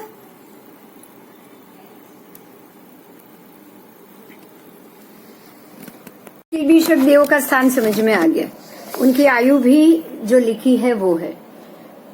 अब हम आगे चलते हैं। हाँ जी, अभी हम आगे चलते हैं। ये 3 ही उसके उत्पत्ति स्थान है। किल्बिषक मतलब जो चांडाल प्रकृति वाले देव है वो सिर्फ ये 3 जगह पे उत्पन्न होते हैं। इसके अलावा उनके पास और कोई जगह उत्पत्ति के लिए नहीं होती। इस प्रकार की देव जाति में उत्पन्न होने के कुछ कारण है। देखो अभी आपको ये जानना है। आपकी आवाज बहुत कट रही है। अभी भी कट रही है? अभी तो आनी चाहिए। आवाज नहीं। હા કઈ નહીં, ઉભા રહો, હું અવાજ આવશે એટલે બોલીશ। જો હવે બરાબર છે, હવે બરાબર છે। 2 મિનિટ વેઇટ કરો। હા 2 મિનિટ વેઇટ કરો 2 મિનિટ। क्या હતા कोई टॉपिक? आपको तो ऐसे मैं बोल रही हूँ, समझ में आ गया होगा। कुछ नहीं आया तो बता दीजिएगा, बराबर। अब हमको सबसे इम्पोर्टेंट टॉपिक अब आ रहा है, सबसे महत्व का, कि हमने ये तो जान लिया कि किल्बिषक देव कैसे हैं, उनकी स्थिति कहाँ पे है, वो कहाँ उत्पन्न होते हैं। लेकिन सबसे महत्व की बात अभी आ रही है कि ऐसा क्या कर्म का बंध हो, हम ऐसा कौन सा कर्म बांध लेते हैं जो हम किल्बिषक देव की योनि में उत्पन्न होते हैं। ठीक है, क्योंकि ये तो सबसे ज्यादा मनुष्य योनि के ऊपर ही ज्यादा जाएगा। आप देव योनि में जाने के लिए तिर्यंच और मनुष्य, ये 2 से ही आप जाओगे। नारकी कभी मर के देव होगा नहीं, नरक से आप कभी मर के देव बनोगे नहीं, और देव भी मर के वापस देव बनेगा नहीं। तो देव गति में या किल्बिषक योनि में जाने वाला या तो मनुष्य योनि का होगा या तिर्यंच योनि का होगा। तो हमको ये जानना चाहिए कि हम ऐसा क्या क्रिया कर देते हैं जो वहां पे उत्पन्न होना पड़ता है। तो अब सुनो, मैं जो बोल रही हूँ उसको ध्यान से सुनो।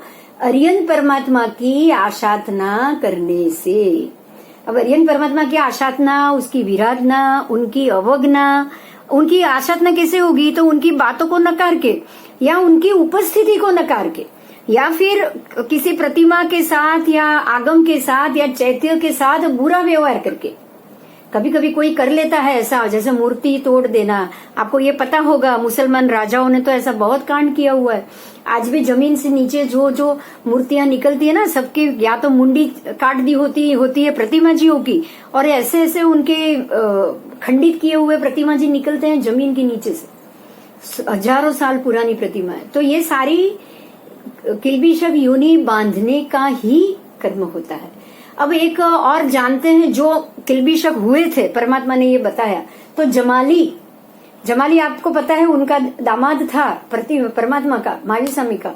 तो उसने भी एक साधु बनने के बाद अपने पूर्व भाव में देव गुरु की निंदा की थी और धर्म के कार्यों को देखकर जलन किया था, और ऐसे अशुभ और उत्पन्न कर्म के उदय से वो भी किल्बिषक देव बना था। ठीक है, तो यहाँ इस प्रकार के सभी कल्प के अधोस्थान में किल्बिष या देवगण की उपस्थिति होती है। और ये भी इस प्रकार से खास करके जिनेंद्र भगवान परमात्मा की आराधना और विराधना और आशातना, दो बात का ध्यान रखिएगा, विराधना और आशातना, ये दोनों करने के कारण से ही किल्बिषक देव बनते हैं। ठीक है, तो ये अधः शब्द प्रथम प्रतरवाची नहीं है, क्योंकि उस कल्प की प्रथम प्रस्तर की स्थिति के साथ उन देवों की उक्त स्थिति का मेलजोल ठीक से नहीं बैठता है। અત્યારે પેપર હશે, પેજ છે। ઓકે, ચલો હું તમને ફરીથી, હવે પેલું બંધ થયું ને એટલે મારે ડિસ્પ્લે પાછું કરવું પડશે। એક જ મિનિટ, હા, એકવાર આ બંધ થયું ને, કારણ એ જ છે। એકવાર હું પાછું બંધ કરીને પાછું પ્રેઝન્ટ કરીશ। હવે આવશે, જુઓ। હવે ના આવે તો મને કહેજો, 2 મિનિટમાં આવી જશે। हाँ, बस बस ठीक है। હવે आगे जाइए। तो पूर्व भव में देवगुरु की निंदा की है तभी वो किल्बिषक बने। धर्म के कार्य को देखकर अगर किसी ने जलन की है, ईर्ष्या की है, किसी धर्मी के ऊपर ईर्ष्या की है, या किसी गुरुदेव या उनके, जैसे हम बोले ना, चारित्र और उनका अगर उनका उन्होंने विरोध किया है, या कोई सम्यकदर्शी व्यक्ति का जिन्होंने विरोध किया है, वो सभी प्रकार की क्रिया करने से भी ऐसा नुकसान होने से ऐसे गति का बंध हो सकता है। अब यह हम आगे जाएंगे कि अन्य विमान पर उनकी अधम स्थिति के कारण अस्तित्व संभवित नहीं है, क्योंकि अन्य विमान, अन्य देवलों के अन्य विमान में तो जो पुण्यशाली देव हैं वो पुण्य के कारण उपस्थित होते हैं, बराबर। तो किल्बिषक देव सिर्फ एक ही इसी जगह पर उत्पन्न हो सकते हैं, क्योंकि ये विमान पे उनके जैसा अधम पुण्यशाली जीव ही जा सकता है। यहाँ दूसरा उत्तम पुण्यशाली देव यहाँ जन्म नहीं ले सकता। आगे चलेंगे, इसका मतलब बहुत अच्छा और सीधा हो गया कि वैमानिक देवलोक में भी जिस प्रकार से आपका पुण्य होगा, उसी पुण्य के अधीन ही आपको वैसा विमान प्राप्त होगा। समझ में आ गया? विमान भी उसी पुण्य के अनुसार बनाए गए, कि जो ज्यादा पुण्यशाली है उनका विमान अलग, जो मध्यम पुण्यशाली है उनका विमान अलग, जो अधम है, जो पापी है, उनका भी विमान अलग, बराबर। अब आगे जाएंगे। આવશે બધું જ આવશે। આપણે વેઇટ કરવાનું, આપણે ત્યાં સુધી સાંભળવાનું, જે આવે એ સાંભળો। ओके, तो अब हम आगे जाएंगे कि देवलोक में साथ साथ नहीं, लेकिन इनके नीचे नीचे इनका निवास होता है। तो ये किल्बिषियों का जन्म तो लांतक से ऊपर तो होता ही नहीं। अब ये लांतक देवलोक के ऊपर तो जाएंगे ही नहीं। लांतक देवलोक है छठा देवलोक, उसके ऊपर तो ये जा ही नहीं सकते। सिर्फ अच्युत के अंत तक दूसरे अभियोगिक देव, अर्थात जो दास सेवक योग्य देव है, वो जा सकते हैं, उनका जन्म होता है। जो दास और जो सेवा करने वाले देव है, वो अभी अच्युत के अंत, अच्युत देवलोक 12 देवलोक तक वो जा सकते हैं। इसके आगे उनकी उत्पत्ति ही नहीं होती, क्योंकि नवग्रहयक और अनुत्तर विमान में अहम इंद्र पणा होता है, जो मैंने पहले बताया। अहम इंद्र कहे जाते हैं वहां के हर एक देव, खुद ही इंद्र है और खुद ही उतनी रिद्धि सिद्धि वाले, तो वहां पे ऐसे कोई देव उत्पन्न नहीं होंगे। तो इनकी उत्पत्ति, किल्बिषक देव की उत्पत्ति तो छठे देवलोक के बाद भी नहीं है। आगे जाएंगे, वहां छोटे बड़े भेदों का अस्तित्व ही नहीं है, सब एक समान होते हैं। अब मैं एक और चीज पढ़ रही हूँ, सुनिए। देवों में भी अधम जाति के देव हैं जो अस्पृश्य माने जाते हैं, उनको छूना नहीं है।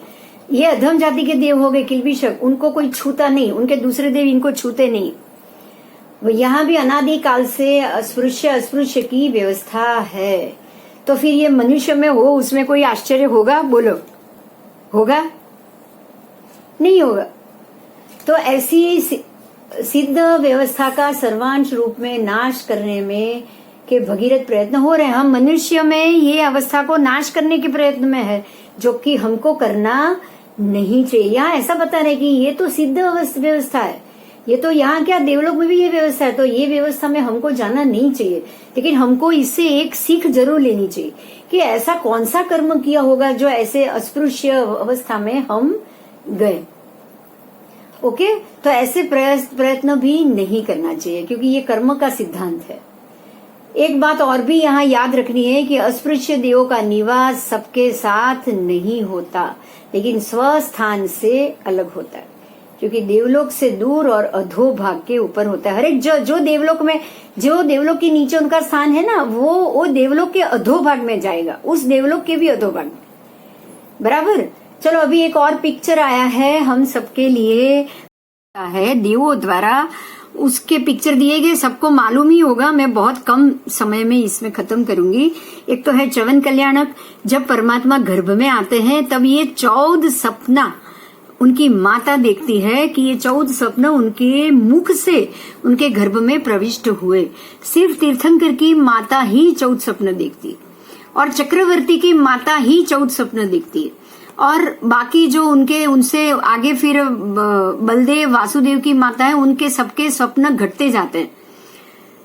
किसी के 7 है, किसी के 3 है। मांडलिक राजा बनेंगे तो भी एक सपना भी वो देखेंगे। अगर पुण्यशाली राजा भी अगर जन्म लेगा ना, तो उनकी माता 14 में से एक सपना भी जरूर देखेगी।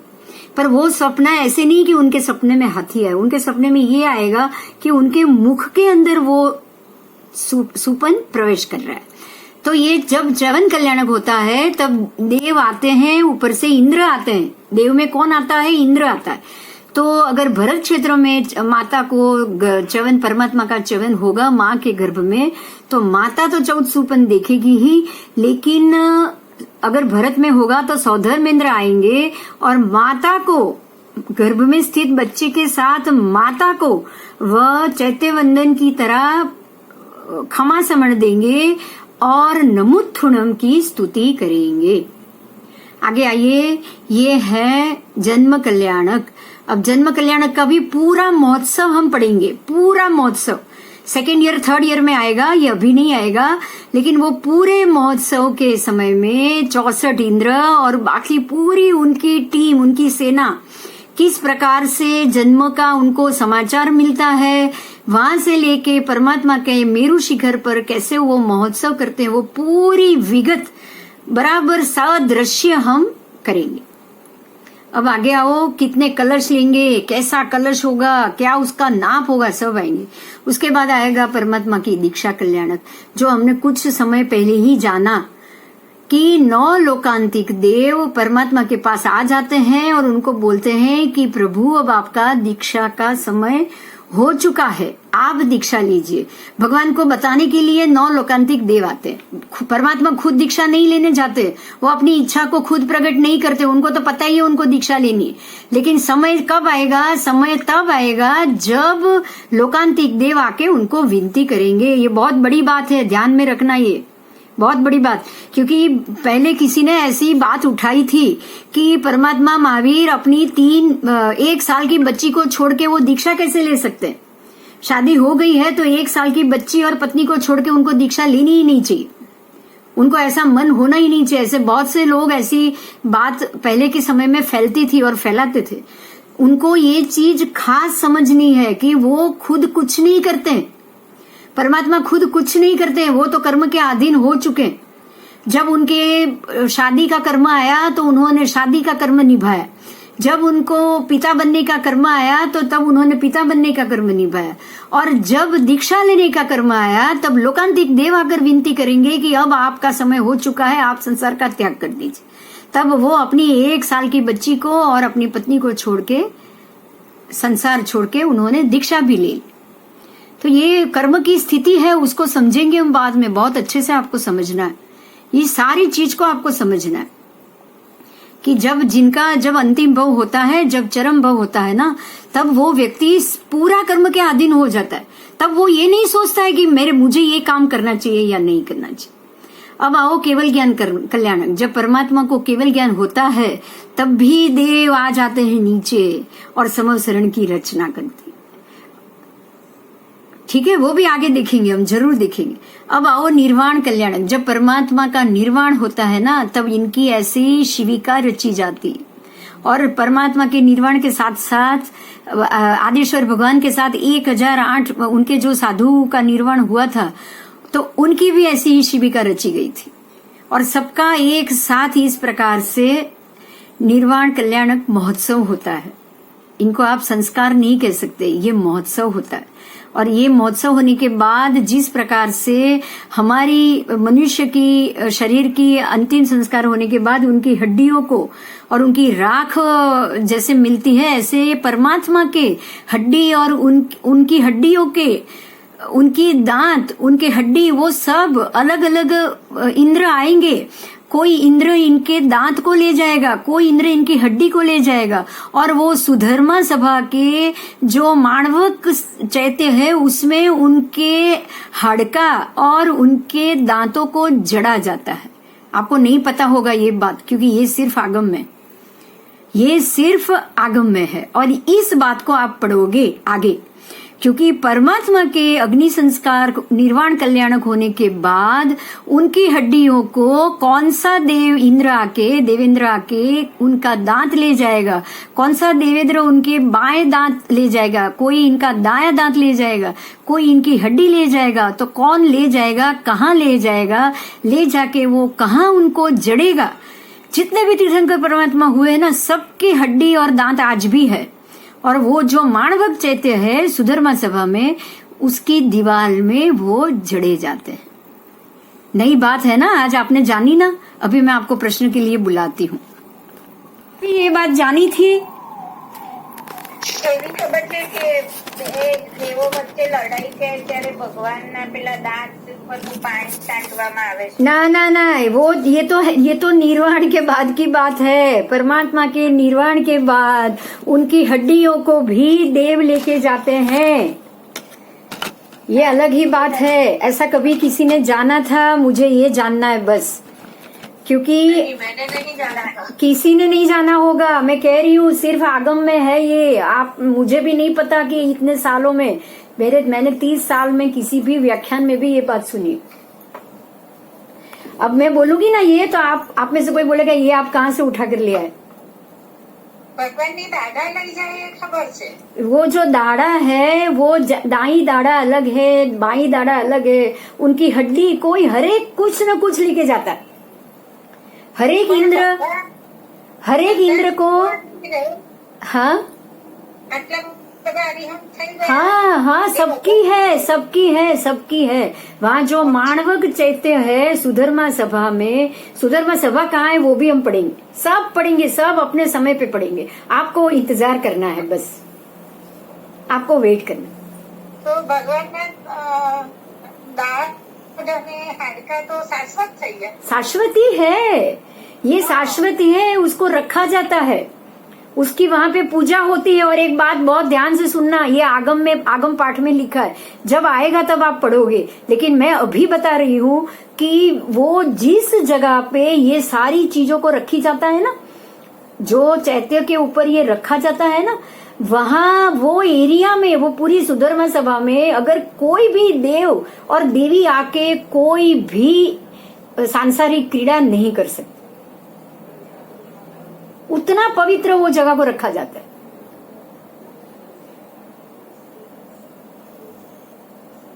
वो जब आएगा तब आप पूरा पढ़ोगे, आप उसको पूरा जानोगे।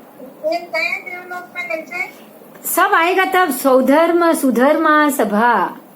सुधर्मा सभा में ये मिलेगा, उसमें माणवक चैत्य, उसका पूरा वर्णन आएगा। ये पूरा वर्णन आएगा, उसके प्रसाद कैसे हैं, उसका महल कैसा है, कौन सा देव ये लेके जाएंगे, और ये पूरी क्रिया होने के बाद वो सब वहां पे जाएंगे। तो ये सब जब आएगा तब करेंगे। ऐसे नहीं बोलूंगी, मैंने सिर्फ आपको एक विगत बता दी, बस ट्रेलर बताया, पिक्चर बाद में। ठीक है ना, ये इंटरेस्ट बनाता है हमको। आप एक बात समझना, जो मैंने अभी बात बताई है ना, ये जानने के लिए एक आपके अंदर ये एक इच्छा आ गई ना कि मुझे ये बात जाननी है, तो ये इच्छा भी आपको ये विषय में बराबर पकड़ लगा के रखेगी। ठीक है, ये सब हमारे लिए, हमारे अच्छे के लिए। अब ये मैं पूरा कर लूं, ये टॉपिक पूरा कर ले, बस 8:30 हो चुके। अब ये निर्वाण कल्याण ये हो गया। अब ये देव किन कारण से मनुष्य लोक में आते हैं ये हम कल करेंगे अपने अगले क्लास में, हाँ सही रहेगा। क्योंकि बहुत सारे कारण आएंगे ना, कारण कोई एक दो तो आएगा नहीं, बराबर। अभी बोलो, कोई प्रश्न है तो बोलो, लेकिन एक बात मेरी खास रिक्वेस्ट है मेरी, यहाँ आपको ऐसी ऐसी बातें मिलेगी जो सिर्फ और सिर्फ आगम पाठ के अंदर है, और हम ये मानेंगे कि सच में हमारा कोई अच्छा नसीब उदय में आया होगा जो हम सब इस चीज की चर्चा करने बैठे। ठीक है, तो आप इस विषय को नहीं छोड़ना बस। અચ્છા બિંદુબેન બને તો અહીં આગળની પેલું મોકલાવો ને તો શું અમે લોકો ઝેરોક્સ કરાવી શકીએ? हाँ, मैंने बोला है, एल्सा को ही बोला है, एल्सा ये काम करती है, क्योंकि मुझे तो आता नहीं है। देखो, पीडीएफ फाइल से पाठ को अलग करना मुझे सचमुच में मुझे नहीं आता है। उसने करके दिया था तो बहुत अच्छा हुआ कि मैं तो फोटो ले लेके रखती थी, आपको दिखाई नहीं देता था। तो एल्सा थोड़ी बिजी है शायद। हाँ हाँ, एल्सा थोड़ी बिजी है शायद, क्योंकि वो अभी लेक्चर में भी नहीं आ रही है। मैं आज उससे फोन पे बात करती हूँ और उसको बोलती हूँ कि भाई आगे का भेज दो तो अच्छा रहेगा, क्योंकि महात्मा मुझे भी नहीं आता और महात्मा को भी ये समझ भी नहीं आता है कि इसको पीडीएफ को अलग कैसे कर दिया जाए। ठीक है, नहीं तो फिर लास्ट में एक ही मेरे पास रास्ता होगा, मैं आप सबसे ईमेल आईडी मांग लूंगी और ईमेल आईडी से जो पूरी 250 पेज की फाइल ही है वो मैं आपको फॉरवर्ड करूँ। बाकी कोई रास्ता नहीं, लेकिन मैं उसमें आपको ये जो आपको अभी बता रही हूँ ना, प्रेजेंटेशन में नहीं कर पाऊंगी। प्रेजेंटेशन में वापस मुश्किल आ जाएगी, क्योंकि प्रेजेंटेशन तो पूरी फाइल तो होगी नहीं, तो मुझे एल्सा को ही बताना पड़ेगा, उससे ही बात करनी पड़ेगी। मैंने बोला तो है उसको, अब वो फ्री होगी तब कर लेगी। और कोई प्रश्न है तो बताओ। अगर आप में से कोई एल्सा को मिलो ना, बात हो जाए तो बता दीजिएगा प्लीज, जो सुन रहे हैं वो, क्योंकि हाँ, अगर आप में से अगर कोई सुन रहा है तो प्लीज एल्सा को बता दीजिएगा, क्योंकि मेरा उससे कांटेक्ट नहीं हो रहा है। मैंने मैसेज तो किया है पर थोड़ी बिजी है वो। और कोई क्वेश्चन है तो बोल दीजिएगा प्लीज। बिंदु में क्वेश्चन नहीं है, लेकिन एक बात शेयर करनी थी। हाँ जी, बोलो बोलो। जी, अभी महात्मा का जो हम लेक्चर सुनते हैं, हाँ। ग्रंथि कर्म फिलोसॉफी एंड ग्रंथि पे, तो अभी मध्यात्व पे चल रहा है। हाँ जी। तो महात्मा ने समझाया कि आप अपने आप खुद अपना एडिटिंग करो कि कौन सा मिथ्यात्व आपके अंदर कहाँ कहाँ पड़ा है। तो ये चल रहा था प्रोसेस उसमें। हाँ। तो अभी आपने एक बहुत अच्छी चीज बताई, जिसके कारण मेरा एक मिथ्यात्व तो कम हुआ, तो मुझे बहुत धन्यवाद। कौन सा शेयर करो प्लीज। की क्रिया, धर्म की क्रियाएं। हाँ। तो मैं ये समझती थी कि लोग जाते हैं जल्दी में तिलक भगवान को लगा के आते हैं, उसमें क्या हो गया। तो जो आपने सही बताया कि क्रिया का महत्व है, हाँ, का बस महत्व है, बस लेकिन बस। वो भी अपने भावों के साथ, बिना भाव क्रियाएं भी, मतलब ऐसा नहीं कि चलो आपने कर लिया लेकिन आपका भाव तो है करने का, अगर नहीं कर पाए तो कर रहे हैं तो भावों के साथ कर रहे। तो ये मुझे बहुत सालों से ऐसा था। और देखो, मैं तो ऐसे मतलब बहुत ज्यादा फीलिंग नहीं करती कि डेरावासी क्या और स्थानकवासी क्या है, लेकिन जो स्थानकवासी में हूँ मैं, तो हम लोग में ये पूजा वगैरह नहीं होता, लेकिन सीखी हुई है, की हुई है मैंने पूजाएं। हाँ। तो ये सब मुझे अभी आपकी बात सुन के बहुत क्लियर हो गया कि नहीं, इसका बहुत एक और बात क्लियर करती हूँ मैं आपकी, एक और बात क्लियर करती हूँ। एक बड़ी बात है, बहुत बड़ी बात है कि स्थानकवासी चाहे ये पृथ्वी के, ये हमारे 6 खंड के जितने भी प्रतिमा जी, जैसे शंखेश्वर, जैसे पालीताना, जैसे सारे तीर्थ की वो ना माने, चाहे वो यहाँ के मंदिर को आप नकारो, लेकिन आपके जम्बूद्वीप प्रज्ञप्ति, सूर्य प्रज्ञप्ति में शाश्वत जिन बिंब, जैसे हम बोलते हैं ना, जो 97 सहसा लखा 56 अट्ठ कोड़ियो, वो सारी प्रतिमा जी, पूरा जग चिंतामणि सूत्र के प्रतिमा जी आपके आगम में है। मतलब जितने देवलोक के प्रतिमा जी, जितने सबके सब देवलोक के प्रतिमा जी, वैताड़े पर्वत के प्रतिमा जी, जो शाश्वत है, जो कभी नहीं कोई काल में अतीत अनागत या वर्तमान कभी भी उसका नाश नहीं होने वाला है।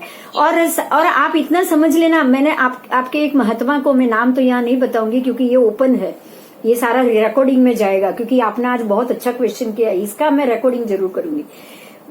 आप में से स्थानकवासी, गलत बात हो जाएगी। नहीं बरोबर है। नहीं, मैं नाम नहीं बोलूंगी, लेकिन आपके ही एक स्थानकवासी महात्मा से मेरी ये बहुत डिटेल में चर्चा हुई इस बात की। उनको मैंने ये बताया कि महात्मा आप तो बाल ब्रह्मचारी हो, आप सम्यक दर्शनी हो, आपकी 8 साल की उम्र में दीक्षा हुई है और आप परमात्मा को इतना ज्यादा मानते हो, तो आपके अंदर सम्यक दर्शन भी है। अब आप ये सोचो कि पूरी जिंदगी जो ब्रह्मचर्य का पालन किया है और आप सम्यक दर्शी हो, तो आप कौन से देवलोक में जाओगे? आप सम्यक दृष्टि देव ही बनोगे, यहाँ से तो आप सम्यक दृष्टि देव बनोगे। और एक बात समझ लीजिएगा, 64 इंद्र उनके सामानिक देव के सहित 12 के 12 देवलोक के देवों का ये कल्प आचार होता है कि उनको परमात्मा के कल्याणक में जाना ही होता है। आप परमात्मा के जन्म सारे कल्याणक में तो जाओगे, क्योंकि परमात्मा साक्षात है, तो आप वहां जाओगे। लेकिन आप ये समझ लो कि कल्याणक खत्म होने के बाद वो लोग नंदीश्वर द्वीप जाते हैं, और नंदीश्वर जय देवता पूजे शाश्वत चैत्य, सारे देवता शाश्वत चैत्य की पूजा करते हैं, 28 महोत्सव करते हैं। चैत्य और जिनबिंब, मतलब मंदिर और जिनबिंब दोनों की, तब आप क्या करोगे? क्योंकि आपने मनुष्य के भव में, अंतिम भव में आपके अंदर संस्कार डाल दिया है कि चैत्य का विरोध और प्रतिमा का विरोध। आपने परमात्मा का विरोध नहीं किया, लेकिन चैत्य और प्रतिमा का विरोध किया है। अब आप वो देव बने तो प्रतिमा परमात्मा के कल्याणक में जाओगे आप, लेकिन प्रतिमा नंदीश्वर द्वीप जाके क्या करोगे? चैत्य के बाहर रहोगे, खड़े रहोगे, क्योंकि आपने अपने अंदर मनुष्य अंतिम भाव में ये संस्कार डाल दिया। मैं तो नहीं, तब उन्होंने, मैं बताऊं आपको, नहीं मैं आपको बताऊं, बड़ी बात है, सही बात उन्होंने मुझे बताया कि हम एक बंधन में बन चुके हैं, साधु है, और हमारे संप्रदाय की ये मान्यता है कि मंदिर और चैत्य में हमको नहीं जाना है। लेकिन एक बात है कि आगम में जो पाठ है उसको बदलने की हमको बिल्कुल भी परमिशन नहीं है, क्योंकि वो आगम पाठ को बदलने जाने के मिथ्यात्व से डरते हैं। आप समझ लो, अब पूरी बात आपके सामने, अब मैं कुछ नहीं बोलूंगी, मैं इतना ही बोलूंगी कि ये विरोध आज का नहीं है, बाद में खड़ा हुआ है, ये शुरुआत से नहीं है। क्योंकि अगर शाश्वत, अगर आपके आगम में, दिगंबर के आगम में, स्थानकवासी के आगम में शाश्वत प्रतिमा जी को अगर माना है, तो फिर आपको जमीन के प्रत्यय प्रतिमा जी को आप कैसे विरोध कर सकते हो? बिंदु जी, एक बात बताना चाहूंगी कि मेरे हाथ में जब पढ़ने में आया कि शंखेश्वर में जो प्रतिमा जी है वो कौन कौन से देवलोक में कहाँ से कैसे कैसे आई, हाँ। तो बस वो एक बार पढ़ा तो मतलब मैं तो मानने ही लगी कि नहीं है, ये शाश्वत प्रतिमा की है, इसका महत्व बहुत बहुत बहुत ज्यादा है। हाँ, क्यों? क्योंकि तो उसका भी कारण है, लेकिन क्रियाएं जो है धर्म की, तो मैं वो बहुत बिलीव नहीं, मतलब कि थोड़ा कम भाव था उसमें मेरा। अब ये क्रियाएं करना, अब ये क्रिया जरूरी है क्या? अब ये क्रिया का ही बहुत अच्छा लगा और क्लियर भी हो गया। अब ये क्रिया का ही, एक मिनट, ये क्रिया का ही उदाहरण है जो शंखेश्वर पार्श्वनाथ प्रतिमा जी सब देवलोक में गई है। कैसे पता है? कैसे गई पता है? जो आषाढ़ी श्रावक पिछली 24 में आषाढ़ी श्रावक थे और दामोदर परमात्मा का संवत्सरण था, तब ये आषाढ़ी श्रावक ने प्रश्न किया कि आप मुझे ये बताए कि मेरा मोक्ष कब होगा। तब वो दामोदर परमात्मा ने उनको बताया कि आने वाली 24 में जब पार्श्वनाथ भगवान का समय आएगा, उस समय में तेरा मोक्ष होगा। और आने वाले उत्सर पीढ़ी अवसर पीढ़ी के 23वें परमात्मा तक तुझे जन्म लेना है। आप ये सोच लो कितना लंबा समय आ गया, कम से कम 10 कोड़ी साल तो आ गए, एक पूरी उत्सर पीढ़ी आ गई। तब उन्होंने उसी वक्त ये परमात्मा की प्रतिमा जी भराई। दामोदर जी ने मुख सुनी उनके मुख से इनके नाम सुना और ये प्रतिमा जी भराई, और उसके बाद वो आषाढ़ी श्रावक वो प्रतिमा जी भराने के कारण से, ये क्रिया से आप सोचो कि उनके मन में जो भाव था कि जो परमात्मा के समय में उनका नाप भी सुना, उन्होंने पूछा कि उनका नाप कितना होगा, तब उन्होंने कहा कि 10 हाथ की काया होगी, तो उन्होंने बराबर 10 हाथ की प्रतिमा जी भराई। उनका रंग कैसा होगा, उनका ये कैसा होगा, उनका ये कैसा होगा, ये सब सोच के उन्होंने ये प्रतिमा जी भराई। और वो प्रतिमा जी भरवा के जो क्रिया कराई ना, खाली प्रतिमा जी भरने की, वो क्रिया के कारण वो देवलोक में गए। और उसके बाद जैसे ही देवलोक में गए, उनको याद आया कि मैंने ये प्रतिमा जी भराई, तो वो आए पृथ्वी पे और अपने साथ वो प्रतिमा जी साथ ले गए। हाँ, वो खुद ही ले गए। खुद ही ले गए। अभी सुनो और सुनो। इसीलिए वहां से जब उनका आयु खत्म हुआ, तो आयु खत्म होने के बाद वो जहां दूसरी जगह पे वो जहां पे गए, मनुष्य बनकर गए, तो वहां मतलब वो जहां जहां गए ना, वो जहां जहां भी गए ना, अब देव बनकर वापस देव तो बनेंगे नहीं, वो देव बनकर वापस देव बनेंगे नहीं, तो देव बनकर वो मनुष्य बने। मनुष्य होने के बाद वापस जब वो देव बने, तब उनको याद आया कि मैंने यहाँ पे ये प्रतिमा भराई, यहाँ पड़ा, वहां से लेकर वापस लेकर आए। तो ऐसे वो प्रतिमा जी नागलोक में भी गई, हर एक देवलोक में वो प्रतिमा जी घूमी, सिर्फ उनके कारण। ये क्रिया का फल है, बस मैं ये कहूँ। एक प्रतिमा जी भराने वाला देव व्यक्ति अपनी मेमोरी से, अपने ज्ञान से, जहां जहां जो जो देवलोक में जा रहा है, उस देवलोक में वो जाकर, अब उनको तो जब पार्श्वनाथ भगवान के वक्त मोक्ष हो गया, तब तो वो प्रतिमा जी कोई ना कोई देवलोक में रही, मनुष्य लोक में तो थी नहीं। लेकिन नेमनाथ परमात्मा के वक्त जब जरासंध की जरा का असर उतरना था, तब वो खुद परमात्मा थे। कृष्ण भगवान जब उनसे पूछने गए कि भाई ऐसा सैन्य को जरा लग गई है, पूरा सैन्य मूर्छित हो गया है, चतुरंगिणी सेना मूर्छित हो गई है, आप कोई उपाय बताओ। तब परमात्मा खुद परमात्मा थे, वो कह सकते थे कि मेरे अंदर वो शक्ति है, लेकिन उन्होंने ये नहीं कहा।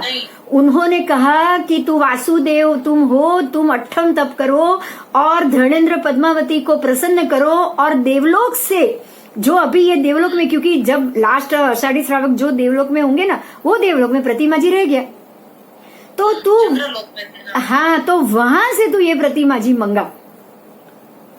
और ये अगर ये बनाव भी नहीं होता, तो पार्श्वनाथ संकृष्ण पार्श्वनाथ भगवान हमको पूजा के लिए नहीं मिलते ही नहीं। तो यही तो क्रिया का फल है, छोटी सी क्रिया, लेकिन जो भाव से करोगे ना, वो भाव आपकी मेमोरी के साथ जुड़ जाएगा। तो मैं महात्मा जी को सुन रही हूँ इतने समय से, और वो जो जो बताते हैं वो अपने आप पे चेक करती जाती हूँ, और आपसे भी बात ये सुना, सब बातें सुनी, तो बहुत हेल्पफुल होती है। दोनों क्लास साइमल्टेनियसली चलने से हमारा ज्ञान तो बढ़ता है, लेकिन क्लियर भी होता है। मुझे लगा कि ये क्या बोलते हैं 21 मिथ्यात्व तो ठीक है ना, मैं सब मानती हूँ, जो बताया है तो मैं सब मानती हूँ, ऐसा करते चलती थी। लेकिन जब एनालिसिस करने बैठे खुद को, तो ऐसी छोटी छोटी बातें कितनी निकली कि सही बात है, हम लोग मिथ्यात्व में तो बहुत पड़े हुए, इतना ज्ञान लेते हुए जैन धर्म में पैदा हो गए, बड़े हो गए, बहुत कुछ किया, लेकिन फिर भी मिथ्यात्व तो काफी गाढ़ा है। तो महात्मा जी को भी वंदन, और आपका भी बहुत बहुत धन्यवाद। नहीं, बस कोई बात नहीं, अपन तो ये पढ़ेंगे, सब साथ में पढ़ेंगे, जो भी मैटर होगी सब साथ में ही सॉल्व करेंगे, कोई चिंता नहीं। जी, ठीक है, ठीक है। मेरे से भी अगर कोई भूल हो जाए ना, मेरे से भी अगर कोई भूल हो जाए ना, तो आप बताओगे तब भी मिच्छामि दुक्कडम, मैं बता दूं, मुझे पता चल जाए तब भी मैं आपका मिच्छामि दुक्कडम मांगूंगी। आप हमको पढ़ाते हो तो आप गुरु के साथ में हो, ऐसा मत बोलिए। बस हाँ, बोलिए। अभी मंजू जी आपको बोलो, क्या कहना। નામ મંજુબેન છે, એમને એક સમ્યક દર્શન અને ક્રિયા એ જ મોક્ષ માર્ગ છે। हाँ मंजूबेन बोल, यही बात है। हाँ, मेरा प्रश्न क्रिया से ही संबंधित है। हाँ, जैसे कि अपन मंदिर में जाते हैं और प्रतिमा जी की पूजा करते हैं, केसर चंदन से जब उनकी पूजा करते हैं, या वाक्षेप से करते हैं, या जिससे भी करते हैं, तो उसका एक नियम होता है कि पहले प्रभु के चरणों में लगाना, फिर ऊपर लगाना, ऊपर ऊपर ऊपर। तो कई बार कैसा होता है कि कोई गलत कर दे, तो उसका क्या वो हो जाए, मान लीजिए उसका एक ये है ना, एक क्रम है, तो उस क्रम से ना हो तो फिर क्या हो, वो भूल जाए। ये सिर्फ हम डिसिप्लिन में रहे ना, जैसे कि हमारे अंदर एक किसी भी क्रिया का एक पद्धति सर प्रमाण आना चाहिए। आप समझ रहे हो मेरी बात? पद्धति से कोई भी काम करो तो पद्धति से करो। जैसे आप देखो यहाँ पे जो देवलोक में भी व्यवस्था है तो पद्धति से है, अब किलबिषक देव की भी व्यवस्था है तो पद्धति से है। तो हर एक चीज अगर पद्धति से आ जाए ना हमारे अंदर तो एक डिसिप्लिन आ जाता है। तो ये डिसिप्लिन डालने के लिए अगर आपको बच्चे को अगर आप ऐसा कह दो कि भाई तू कैसे भी पूजा कर पर लेकिन तू पूजा करके आ, तो ये गलत बात हो गई। आप उसको बोलो कि सबसे पहले अंगूठे पे, अगर तेरे से पूरी पूजा नहीं होती है तो हम बच्चे को अंगूठे पे कराएंगे, बोलो सीधा ऊपर पूजा कराएंगे? कभी भी नहीं कराएंगे, अंगूठे पे ही कराएंगे। हाँ अंगूठे पे ही कराएंगे, क्योंकि ये किसी भी चीज में नियम में और पद्धति में आना जरूरी है। तो बिंदु बेन एक अच्छी लोगों का एक अलग पूजा करता हो अच्छे। अरे ऐसे तो 100 संप्रदाय, हमको संप्रदाय में जाना ही नहीं, सबसे पहली बात है। बस आपको 100 1000 मिलेगा। भगवान जब थे ना, एक बात मैं बताऊं, सबसे बड़ी सरप्राइज है ये, परमात्मा के समव शरण में 360 पाखंडी आकर बैठते थे। भगवान ने खा लिया। भगवान ने बोला, वो सुना, अभी सुना और बाहर जाके उसका गलत बोला, बुरा बोला। बोलो 360, एक दो नहीं, 360। आप ये सोचो कि परमात्मा का पुण्य भी जो 1 योजन गामिनी वाणी मीठी है, वो उनका ऐसा 1 योजन तक का जो उनका परा और प्रभाव जो था ना, वो भी इनकी मति को नहीं बदल सकता। क्यों पता है? क्योंकि आत्मा की सबसे बड़ी ताकत ही उसकी बुद्धि। हमारी सबसे बड़ी ताकत हमारी बुद्धि है। कोई भी व्यक्ति चाहे तो दूसरी व्यक्ति के विचारों को और उसकी बुद्धि को नहीं बदल सकता। अगर बदल सकते हैं तो परमात्मा ने अपने दामाद को किलबिषक या वो भव में या उनको छोड़ के जाने दिया होता? चलो, उनकी बेटी ही ने ही उनका विरोध किया। बेटी और दामाद ने ही महावीर स्वामी के वाचना का विरोध किया है, दूसरे की क्या बात करेंगे? तो आपको यही समझना है कि हमें अपनी बुद्धि के अंदर ये मिथ्यात्व है क्या? गलत मान्यता कुछ है ही नहीं। और मिथ्यात्व का मतलब ही है गलत मान्यता। जो गलत मान्यता मैंने मेरे बुद्धि में बिठा दी, अगर बुद्धि 0 कर लेना, सीधे सरेंडर हो जाए ना कि भगवान तू जो देगा चलेगा, मेरे में कोई अक्ल नहीं है, तू जैसे ले जाना है मुझे ले जा, पर उसकी बात को मानना है। उन्होंने बोला है कि वितराग दशा आएगी तो राग नहीं करना है, मतलब वो जो बोले वो करना ही करना है, उसमें हमारी बुद्धि नहीं लगाए।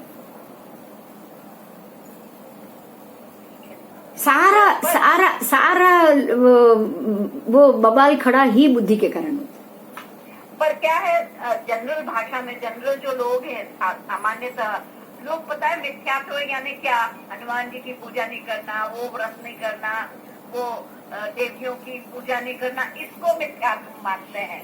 देखो मैं एक बात बताऊं, अभी आपने ये प्रश्न किया ना, एक बात समझो, आपको पुत्र की इच्छा है, समझो आपको पुत्र की इच्छा है, आपको आगे की पीढ़ी की इच्छा है, तो ये इच्छा क्या जैनिज्म की है या हिंदुत्व की है या दूसरे धर्म की है, संसार की है?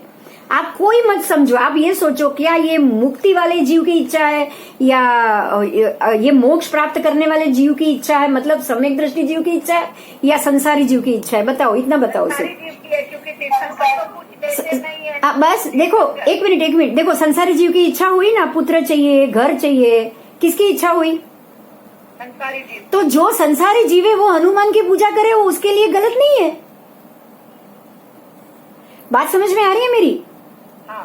आपकी इच्छा ही संसार बढ़ाने की है। अगर कोई ये चाहे कि मुझे इसी जन्म में दीक्षा लेनी है और मुझे मोक्ष जाना है, मुझे 4 जन्म लेने ही नहीं है, वो हनुमान की पूजा करने नहीं जा सकता, क्योंकि आपको उस देव की पूजा करनी है जो स्वयं मोक्ष गए। मेरी बात समझ में आई अभी?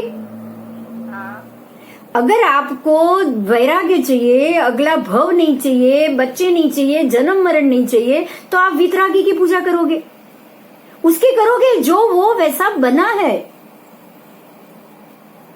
જેના શરણે જઈએ એના જેવા થઈએ. बस जिसका नाम बाद में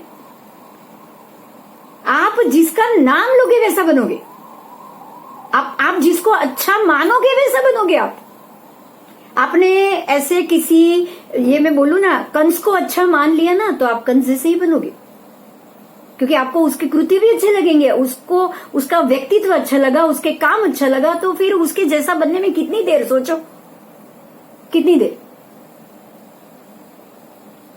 चाणक्य नीति बहुत अच्छी लगती है, राजकारण ऐसा तो होना ही चाहिए. आप कैसे बनोगे? समझ में आ गया आपका? वो तो मुझे समझ में आ गया. हाँ. कि अपन सब संसार नहीं, आपको कोई चीज आपको कोई चीज चाहिए और वो देव को मानो, वो चीज लेने के लिए अलग बात. लेकिन आपको आपके अंदर वो चीज आ गई, वो बात आ गई, वो काम खत्म हो गया, बस अभी आगे निकल जाओ. आपका जो टारगेट है वहां से आपको नहीं हटना है. अगर आपने कुछ भव में, ऐसे एक दो भव में किसी और देव की पूजा भी कर ली ना, तो आपका 4 भव बढ़ा देगा वो. लेकिन अंदर पड़ी वैराग्य की इच्छा, मोक्ष की इच्छा, वितराग परमात्मा की भक्ति, वो बाद में कभी ना कभी जागेगी. पर उतने समय तक तो आप डाइवर्ट हो गए ना. बस इसीलिए मना किया है, और मना करने का कोई कारण नहीं है. मना करने का कोई कारण नहीं है, लेकिन मोक्षगामी जीव को वही देव की पूजा करनी है जो मोक्ष गए, बस. और हकीकत बताऊं मैं आपको, जो राम जी स्वयं मोक्ष गए हुए. आप राम भगवान की आप जाकर पूजा करोगे तो आप उसको बोलोगे कि भी मुझे आपके हथियार जो प्रतिमा में खड़े ना, धनुष बाण और सीता के साथ, आपको ऐसे राम जी की पूजा नहीं करनी है. ऐसे वितरागी राम जी की जरूर पूजा करो. देखो राम, लक्ष्मण, भरत, शत्रुघ्न और जो 5 पांडव, जो आपको देखो पालिताना में उनकी प्रतिमा जी है, उनके प्रतिमा जी में कहीं भी आपको धनुष बाण मिलेंगे क्या? मिलेंगे? नहीं मिलेंगे ना. हाँ, तो उनके वो रूप की पूजा करो. राम जी तो उसी भव मोक्ष गए, आप राम की पूजा कर सकते हो, पर उसके कौन से रूप की पूजा करनी है? जो वितरागी रूप है उसकी. ठीक है. हाँ, यानी आप अपने वीतरागी प्रभु के साथ साथ जो ऐसे वीतराग भगवान हैं उनकी पूजा कर सकते हो. पूजा कर सकते हो, पर पूजा करने के बाद उनसे भी वितरागता मांगनी है, संसार नहीं. मैं ये कहूंगी बस हनुमान जी की भी पूजा करो. हनुमान जी का भी अगर केवल ज्ञान या मोक्ष अपने शास्त्रों में आए तो आप उसकी भी कर सकते हो. लेकिन रावण की भी कर सकते हो, चलो वो तो भावी तीर्थंकर परमात्मा है, पर उसका वो रूप की पूजा करो जो वो मुनि सूरज स्वामी या आदेश्वर भगवान की प्रतिमा जी को, केसरी जी की प्रतिमा जी को कंधे पे उठा के घूमते थे. आप वो रूप की पूजा करो. आप उनकी वो रूप की पूजा करो कि जब मंदोदरी का नृत्य चल रहा था अष्टापद पे, वो रोज दर्शन करने के लिए अष्टापद जाता था. और जब वो नृत्य चल रहा था ना, तब उसका नृत्य भंग ना हो इसलिए अपने शरीर से जंघात से नस खींच के अपने वीणा के तार में जड़ा दिया था उसने. वो जड़ने का कारण एक ही था कि मंदोदरी का ध्यान भंग ना हो, नृत्य भंग ना हो. कारण नहीं था कुछ और आप ये सोचो कि उस वक्त ये उसने परमात्मा का मान बढ़ाया, मंदोदरी की भक्ति का मान बढ़ाया, लेकिन उससे पहले उसके मन में सभी जीव करु शासन ऋषि की भावना होगी, नहीं तो वो कहां से तीर्थंकर नाम कर्म बांधते? कहा रावण के दूसरे कर्म और कहा तीर्थंकर नाम कर्म? आप सोचो तो सही, पॉसिबल है ये? उसी भव में उसने सीता का हरण किया, उसी भव में. तीर्थंकर नाम कर्म बांधने के बाद, तीर्थंकर नाम कर्म बांधने वाला जीव किसी स्त्री को उठा के जाए, सोच सकते हो आप? सोच आती है ये? हाँ, तीर्थंकर नाम कर्म बांधने में जैसे उसके भाव थे ना, सीता के हरण के वक्त भी वैसे ही भाव थे. लेकिन निकाचित कर्म है, कर्म तो उदय में आएगा ही आएगा. और सीता का हरण वो सुपर्ण खा के नाक कान नहीं कटते तो वो कभी नहीं करता, वो कभी नहीं करता. ये सारा निमित्त है। तो रावण को ये रूप में आप देखो कि उसने उसी भव में, रावण के भव में उसने तीर्थंकर नाम कर्म बांधा है। उसके भाव कितने, जो जीव सभी जीवों के लिए करुणा करे वो सीता को कैसे उठा सकता है? ये सवाल करना पड़ेगा खुद को। ठीक है, बहुत सारी बातें आएंगी, समय बहुत निकल गया, पर मजा आ रहा है, आपको भी आ रहा है, मुझे भी आ रहा है, बराबर? जी जी, चलो जय जिनेंद्र। बराबर, ठीक है। तो जरा जरूर जरूर, ठीक है। जय जिनेंद्र, जय जिनेंद्र। जय जिनेंद्र।